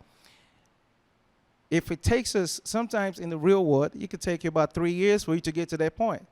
But in the case of COVID, we weren't doing anything anyways. I mean, we all were home. A lot of us trying to figure out what to go to where to do next. And so when they wanted 1 million people, they probably got 20 million people. When they wanted 20 million people, they have 500 million people. So the time it took for us to actually develop any of those vaccines was sped up significantly because, again, we have access to patients.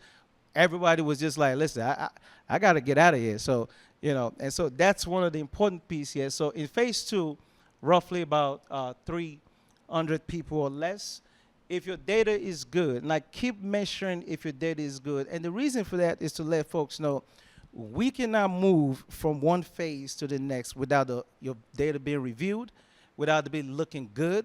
And if there's safety concerns or safety issues, then they got to pull that back and say, hey, guys, go back to the lab and do some more stuff. Oh, there's a recommendation that you guys need to do, and then they walk on it, and then we move on. Then we go on to phase 3. Now, I'll say this.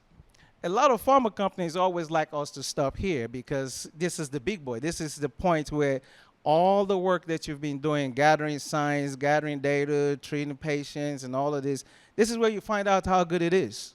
This is the point. So phase 3, again, we get access to a lot more patients to get us a chance to find. And there's some other side effects that we don't know. There's some drug-drug interactions that we're not familiar with that now that we have access to more people, we get a chance to discover. So that's one of the big things in there. Again, it's also another point for you to fine-tune some of your comparisons to the standard of treatment that is out there right now. And so if that looks good, the safety data is fine, the efficacy is correct, everything looks perfect, and everything is good, then you apply for what we call a new drug application. The FDA then takes that, or the review body look at that. If they like it and everything is good, now you could go tell your investors, hey, your return on investment is about to be by the X values, only God knows how much. But so at least now you have a drug, which is a big deal. And then it's a win-win at this point because from the physician's standpoint, you get a chance to provide alternative to your patients. From the patient's standpoint, they get a chance to finally have something that they can see if it's working. Now it's been approved. It's gone through all of the testings and all of the science and all of this thing. So that's pretty important. And obviously for the pharma, the investment is actually yield something. Several tens and tens of drugs go through clinical trial that do not make it out of phase 3. And that's important. And once that's good, clinical trial does not end here. There's still what we call a phase 4 clinical trial. And what's important about this is, and I would say this, so for those in the sickle cell community, I think about, was it August or September of last year, there was a recall by Pfizer of Oxybrita. And obviously, a lot of patients who liked the medication were up in arms, like, this was working for me. But what I wanted to say about this is to let everyone know, this is, again, in my opinion, one of the beautiful things that lets us know that the system is working. The system that Pfizer has in place is working. Why? Drug was approved in 2019. They could have stopped there. They got stopped there, make their money, and forget about it. But they kept on paying attention to the information that's out there. Okay, some folks are looking good, some folks like it.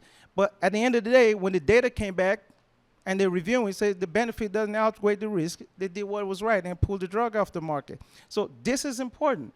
And I wanted to highlight this because oftentimes this is where we find ourselves as African Americans, phase 4.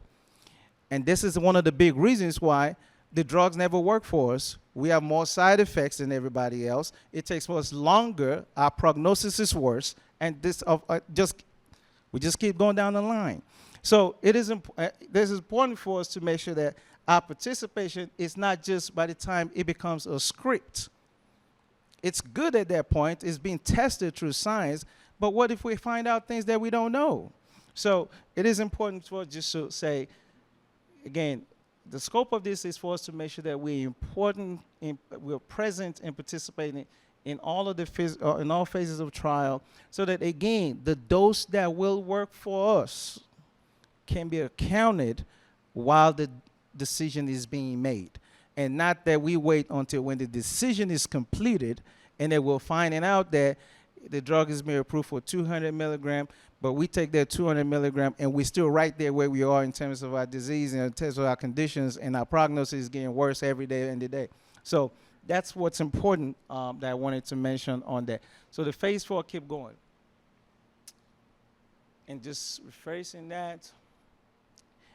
Another thing in clinical trials is safety. Every phase, every step that we move along in clinical trials has the top priority is safety. Even with our consent form, there's an IRB board that needs to approve every single word that's in that. And if that's not up to, and they go through the safety, you have a data monitoring board within the pharma companies that measure data in real life. You have time frames within the trial where they cut off the study and say, okay, we're going to have a data lock, and that even though the trial is ongoing, they have a data lock and then just review the data to see how is it working. In terms of even within us, with the site level, we pay attention to the same thing as well. So when you come in, the first thing we do your baseline when we do a screening. We run a lab work on you. We try to see how's that working. When your lab work comes in, at least we get an idea of what your baseline is. As we're moving the trial with your subsequent visit, we continue to do the same thing, get blood draw to find out how is things working. If any moment along the line we notice elevated liver enzymes or changes in terms of your kidney functions or some form of EKG or abnormality in any of your systems, that's the point where we, again, pause the situation, pause you on the trial, we report that to the sponsor. They also have to figure out, is there a causality between this and the trial that you're participating in? If the answer is yes, and I call that, it's often a rule out. So they have to find a justification to say, no, this is not part of the drug's causation. If they cannot rule that out, it has to be added to part of the side effects. It just has to be, that just has to be done. So there's a lot of safety levels that we watch. We have a safety monitoring that continues long after the drug approval with the pharmacovigilance. Sometimes it's just a basic registry of patients that do that. And in some cases, you, again, put folks in observational phase 4 clinical trials for them to pay attention to what's going on. Again, we'll talk a little bit, I think you guys must have heard earlier on about what's the importance of clinical trial. Just going to talk. Number one, well, we get access to cutting-edge technologies. We get access to something new. Someone is constantly working on it. We get a chance to say, in this case, sickle cell. for many years, we only had hydroxyurea. A few years ago, now there's been a lot more works of medications and all kind of companies just coming up and trying to put their best on. This is part of the benefits that we're talking about. Improvements in terms of future healthcare for us, and also increasing diversity. You've heard Stephanie talk a lot about this earlier on, and if you and talking also about close monitor care relative to checking the liver enzymes, checking anything that is abnormal as we move along. Here's a list of some of the medications that we currently have, some that's currently approved, right now in the space of sickle cell. And this is some of the works that we are doing right now. There's a big gene therapy that is ongoing. We're not involved in that, but it's still some of the work that's done. And so we have to continue to participate and applaud that. Now, I'm not going to get scientific in here, but this is for the sickle cell folks. Oftentimes, we learn two things. Any medication we take, there's always a derivative of two things that's going on. One, we're trying to increase the fetal hemoglobin, okay? Again, I'm going to keep this very, very simple. If you want to have some molecular conversation, I will be happy to do that later on. But here what we're looking at, we have two things that we pay attention to in sickle cell spaces, most of the drug. Finding a way to increase this gene, the fetal hemoglobin gene, and in many cases, finding a way for us to reduce some of the pain and the end organ damage that are caused because we're having, some form of hemolysis and, and damaging some of our endothelial cells that then causes us all the pain and all of the stuff that we're going through. And the only reason why I'm bringing this up is to show this. Here are the, oops, I went too far on that one. Here are the current trials and where this drug works. So it is true. You may have someone say, how's this drug? It's going to make me reduce my crisis. That is true, but they work at different pathways. They work at different points. And a drug that is actually going to find a way to do an increase in your fetal hemoglobin, again, they work away in multiple ways. They walk away most with number one, either directly pushing for the gene to come up, okay, it's just a simple sentence, directly pushing for that gene to come up, or indirectly going to fight everything that wants to turn that gene off, okay? Again, one way is directly pushing the gene to say, come out. And the second way is to say, everyone that's trying to hold the gene back, fighting against those guys so they can walk away from him. So that's what most of this piece on this end is talking about, and that's the same thing that this does. It has its own direct way of increasing the fetal hemoglobin gene here and hydroxyurea. So this is how you work for those that have heard of all of these drugs over and over.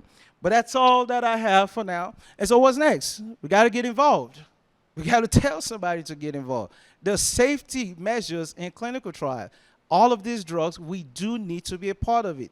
We go to our doctors, they write out the script. We don't ask questions. We take them, okay? But my worry is we take them at the point where we were not part of the data to come up with the drug in the first place. We were not part of any one of this. This is where we participate. So we need to find a way to make sure we encourage ourselves and continue to find a way to participate in clinical trial.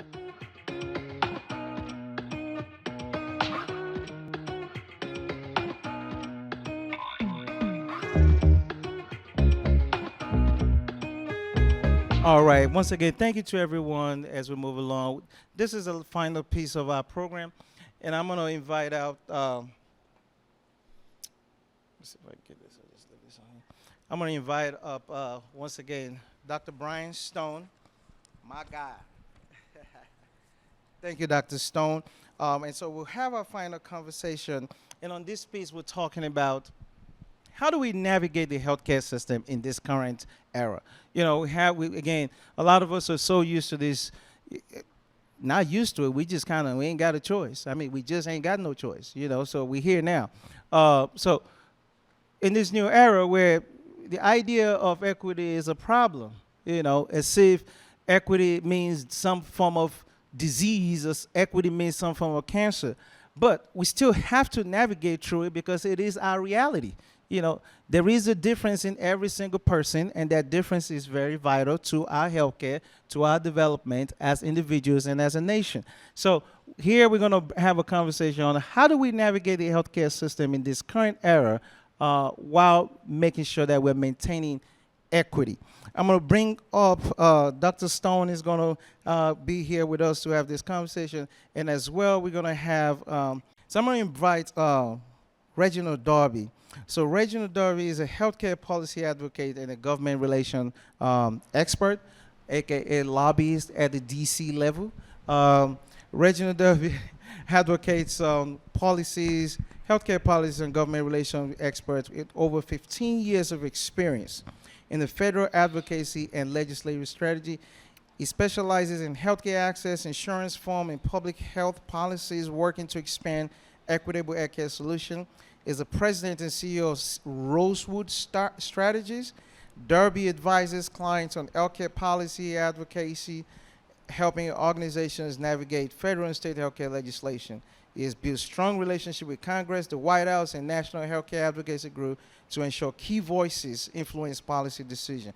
Previously, he held senior roles at the National Association of Health Underwriters, shaping healthcare insurance policy, and served as Deputy Chief of Staff and Legislative Director in the U.S. House of Representatives, working on critical healthcare reform. Currently, as well, as Federal Legislative Director at the Clean Slate Initiative, it leads congressional lobbying effort that intersect healthcare access and policy solutions for justice-impacted individuals. A Howard graduate with a Master in Public Policy, Darby is committed to bipartisan collaboration in healthcare reform and improving access to quality care for all. Once again, thank you and welcome. I can say, as we walk through the halls of the Senate, everybody knows Reginald. He is as gifted in political strategy as anybody that I've ever met. I kind of used the platform to discuss health workforce diversity, and it was a pretty bipartisan situation, and they were talking about how to address the physician shortage. Little did I know that when Trump got in, we were going to face devastating cuts. I mean, in Alabama alone, we just lost $190 million from public health.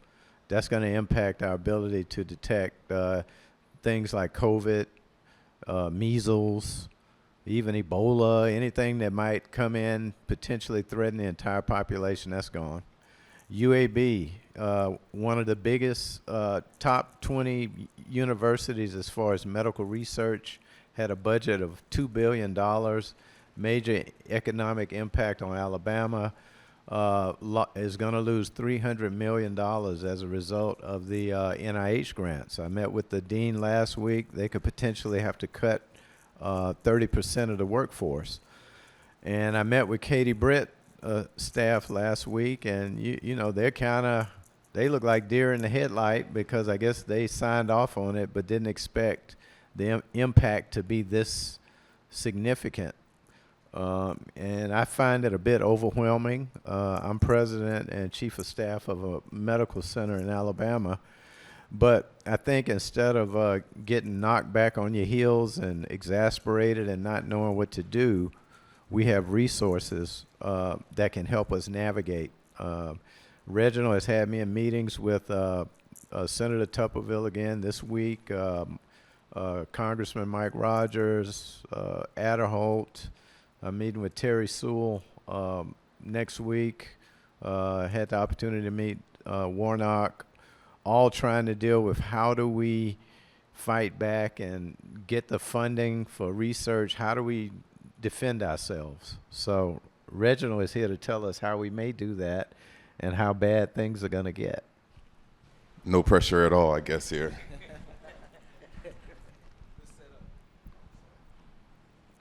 All right, back. So now let me ask you, Reggie. Again, once again, thank you very much for coming all the way from DC. My first question to you is, from a policy perspective, what recent or upcoming legislations has the potential to improve healthcare equity in the U.S.? I mean, I am curious as to, with the current situation seems like they're quote trying to improve everything. Everything they quote are doing is to improve everything. So, what current policies would you say is going on right now that can help at least improve equity? Well, thank you for having me today. Is anyone else hot in here? I'm just curious. Now can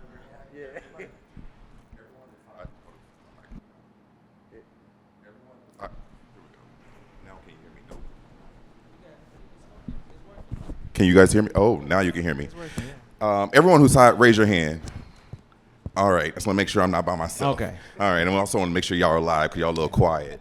But ultimately, right now, everyone is seeing everything on CNN, MSNBC, all of the mainstream media networks that the world is going to end soon. We have a new administration, 2.0 Trump. We have a Republican-controlled House. We have a Republican-controlled Senate, and it's doomsday. If you hop on Twitter, everything is going wrong in the world. However, there are opportunities for us to get involved. And Dr. Stone here laid it out pretty closely how we are approaching this opportunity. Every year in Congress, there's this thing called a appropriations process. And basically, that's where they determine how the funds that are brought into the government through our taxes and other revenues, how they're going to be spent and allocated to all of the different agencies out here. Does anyone in here know how many agencies there are in the federal government? Just off the top of your head, just guess. 400. Say it again? 400. I hear 400 here, 32. Both of y'all are wrong. There are well over 500 different agencies, you were close, in the federal government. But the thing is, all of these agencies are built within each other. So you have HHS, which has 1 billion different agencies up under the umbrella. You have Department of Defense that has 1 billion different agencies under the umbrella. However, you have individuals out there like myself and others who are lobbyists, or what I like to call government affairs professionals, who know how to navigate these different spaces. They focus on key different areas. And for me, I focus on healthcare, tech, and criminal justice right now. So with that being said, I know who the individuals that we need to talk to within these agencies. So during the appropriations process where they're determining where the funds are going to be going, you're going to have lobbyists or government affairs professionals going to Capitol Hill on behalf of their clients saying, hey, we need to make sure that this amount of funding goes towards this key priority. That priority for us right now is increasing the number of individuals that are included in clinical trials, specifically people of color. But how do you do that without actually mentioning the word color, race, diversity? I'm not sure if anyone else saw it recently, but there's a long list of words that you cannot necessarily use in the federal government. And the reason that list is there because it'll automatically throw up a flag and disqualify whatever's coming across that desk. So what we have done at CDS is go by CDS instead of Clinical Diversity Solution, mainly because we want to take out the idea that this is just an issue for the community. When it is, let's talk about that. It really is. However, you do not deviate from your mission, you just change your strategy. So what we're doing at CDS and also with Healing Our Village and a few other organizations within the consortium is to focus on continuing to pushing the mission forward, but also looking at different ways that we can get involved and using the language and the actual strategies that we're doing previously to this administration and implementing it right now. So that's what we're doing when it comes to looking at legislation that's coming up in Congress around funding, but also working to get key individuals on the Republican side as what I'm calling our validators to get us across that finish line and be the individuals who are able to have those conversations and speak on our behalf when we aren't necessarily the ones that are most favorable to get our message across. Excellent. It's at least it's good to know. I know myself and Dr. Stone, we talked about that too in terms of there's certain things that we need to do, even kind of securing some folks to come help out in some of the works that we do.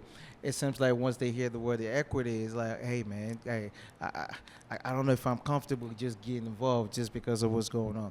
But Dr. Stone, my question to you will be, how do we use our collective powers to affect the current environment?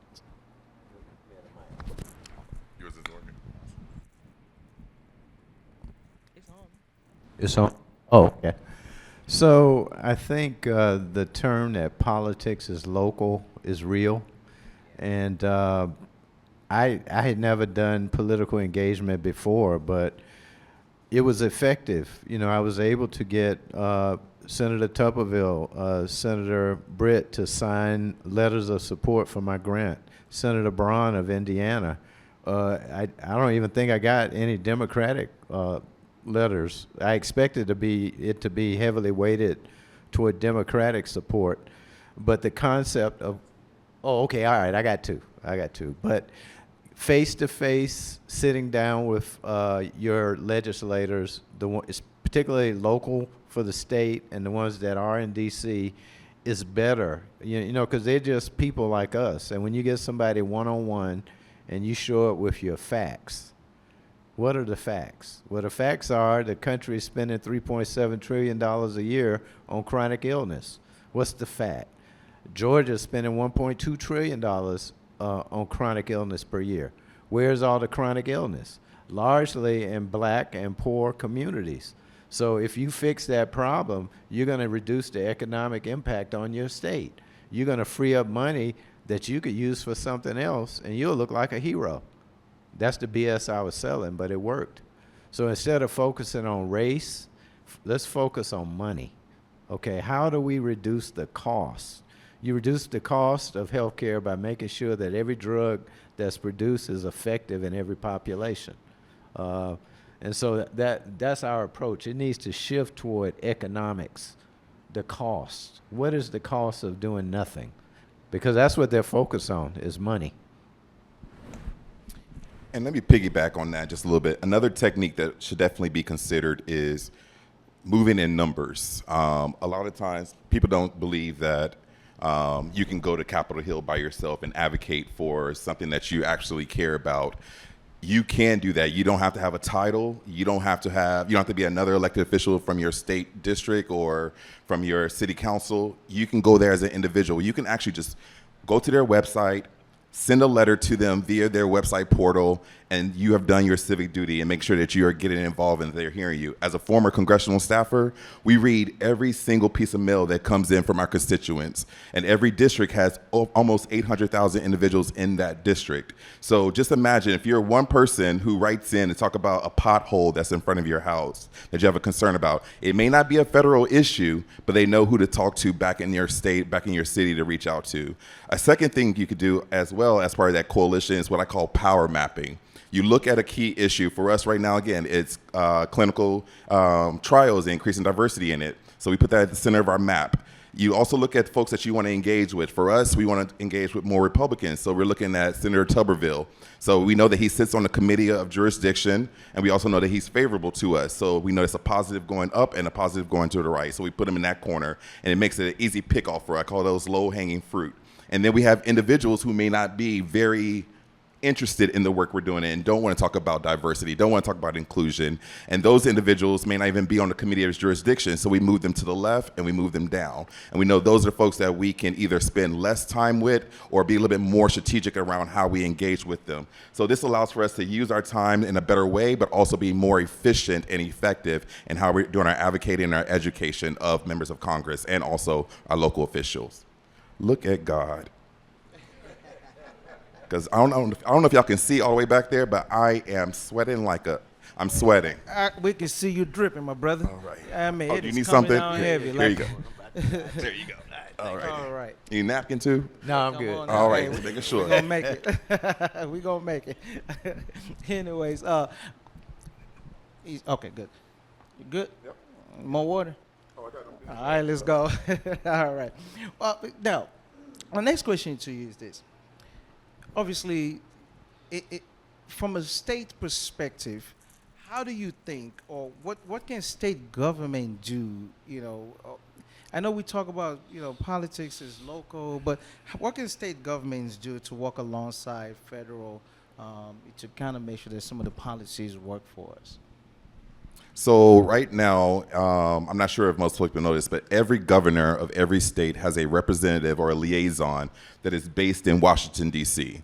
These individuals serve as a communicator between what's happening in that state For example, here in Georgia, Governor Kemp has a representative that's located in what they call the Hall of States.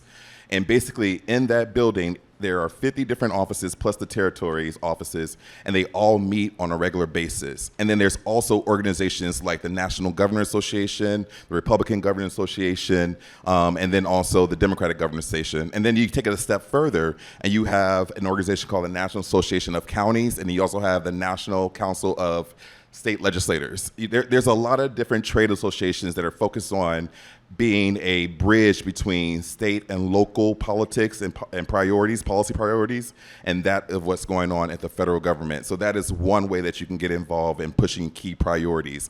Another piece is actual coalition building. I mentioned this before, but you can have everyone in this room be a coalition that represents the priorities that you want to push forward. And you guys can have a Hill Day where you go to Capitol Hill all together and just have multiple meetings, just drilling down what your key priorities are and making sure that individuals are showing up. That's all you got to do is show up. And then lastly, there's ways for you to get involved here in your state. They have multiple times during the state legislature when they are in session for you to come up and get public comment. When you're doing that, it's the same thing where you're working in Congress. You go up there, you tell them, I am from this district, this is my zip code, these are the priorities that I have, and I want to talk to you about them. You go to them, you do that, and you make yourself heard, and you do follow-up. You always follow up, and don't be surprised if nothing happens, but also be aware that means you got to continue to push forward because everything is incremental change. It's not going to happen overnight. It's not going to be microwave. You just have to be vigilant and making sure things are done the way that you like to see them done. Excellent. I have one comment. Okay. I know everybody's afraid, and it looks like the opposite side is quiet. It sounds like crickets, and that should be a reason for you, a call to action, and not to retreat. Because if we retreat, we're going to get steamrolled. You know, you can get engaged at the smallest level, and it could potentially make an impact. And I think healthcare is something that's bipartisan. Prostate cancer doesn't care if you're black or white, doesn't care if you're Republican or a Democrat, and health issues are something that can unify the different parties. So don't be afraid. Speak up. And the next one is going to be for you. Your mic ain't working? Oh, I don't know why I keep doing that. Sorry. Oh, man, that's the whole man problem. Yeah, I'm an old man. Anyways, so my question is to you, Dr. Stone. You know, you've talked about your ability to work with, you know, several of the legislators, Brown, Tupperville, and all of these guys. What challenges have you, what is the biggest challenges that you've noticed, you know, in working with them, at least to allow them to prioritize? That's one part. And, you know, what strategies have been successful in helping you to advance? So I think the biggest challenge is that while the senators and everybody we've engaged have been sympathetic, and honestly, I see concern and some fear in the eyes of the offices because they are overwhelmed with what's happening. And I think a lot of them, like Katie Britt, was a major supporter, but I think I don't think they were expecting the executive orders and everything to happen so quickly. You know, nobody's had a chance to adjust. There was no alternative solutions offered. Everything's just shut down. So that's been the biggest concern, is that even if we get support, a lot of them are powerless because things have been set in motion so quickly. But this was a well-planned strategy. And so that's discouraging, but it was encouraging to see that there are people on the other side that see what's going on and believe in the cause and understand diversity and want to help us. So that's why you got to speak up. If they don't hear from you, they're going to think it's not a big deal. So everybody needs to start screaming. You know, the DEI, I don't think a lot of the marketing around anti-DEI was about DEI with race. But nobody thought about disabled people, handicapped people, women. It's a whole host of people that were covered by DEI, you know, and it's sad right now, but I don't think it's hopeless. I don't think so. Excellent.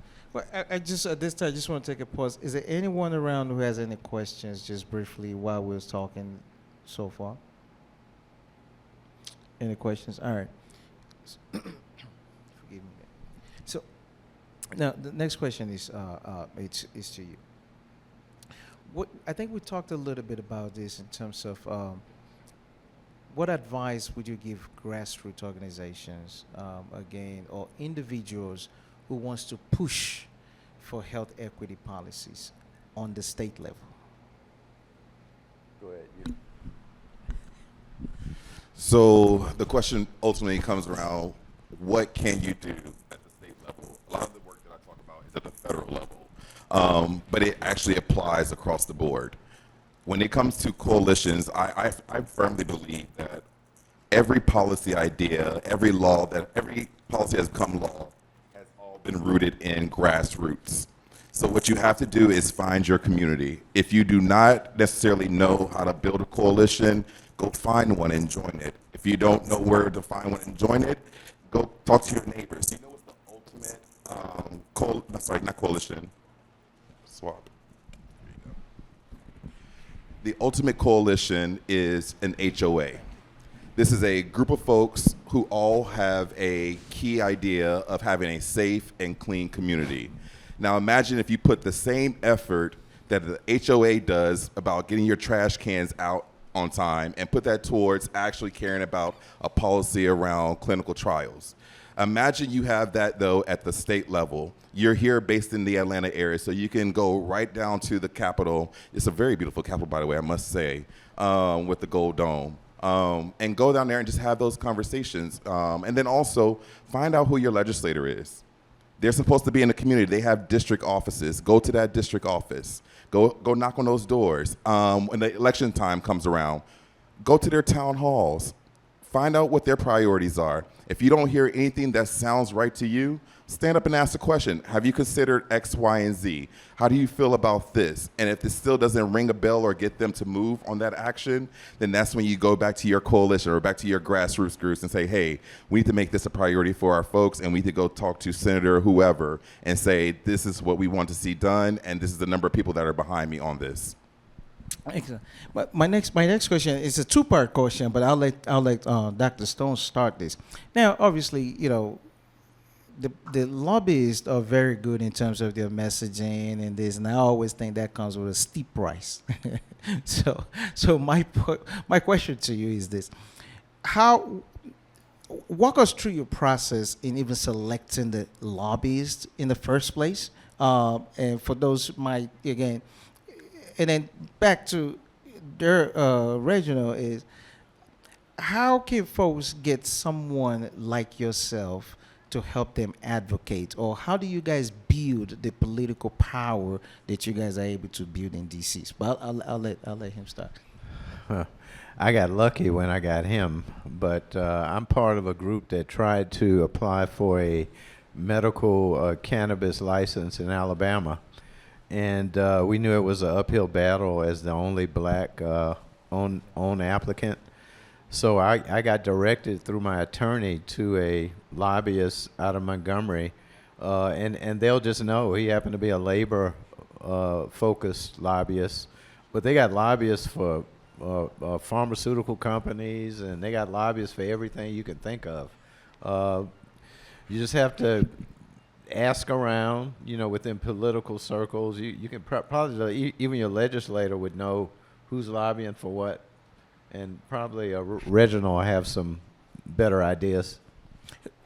Did you say your legislator? You can actually ask your legislator who's lobbying for something? Yeah, you go in and you ask. Oh, You okay. can I ask. never knew that. All right. Yeah. Oh, yeah, the legislators definitely know who the lobbyists are out there. And you're saying that could be kind of pricey. Dr. Stone, am I pricey? It's worth it. But the thing is, you know, it can be pricey, but the priciness comes around the actual lobbying. There are two different forms of advocacy. You have your lobbying, which is you're going in, you have an ask, you got to do this, you got to do that. And you also have education, which is not lobbying. Anyone can go in and educate their legislator or their elected official. And part of that education allows you to go as many times as you want, educate them as many times as you want, and not have to register as a lobbyist. I will also say that your next question was around the effectiveness of a lobbyist. I just looked this up this morning. Every industry in the nation that has a priority in Congress has a lobbyist. The teacher union has a lobbyist. The oil industry has a lobbyist. The number one, for the past 10 years, industry that has spent the most money on lobbyists is healthcare. And it's not just healthcare as a general area. The top number one, I'll bring it down, number 8 is for assisted living and elderly care. And then they've spent over the past 10 years over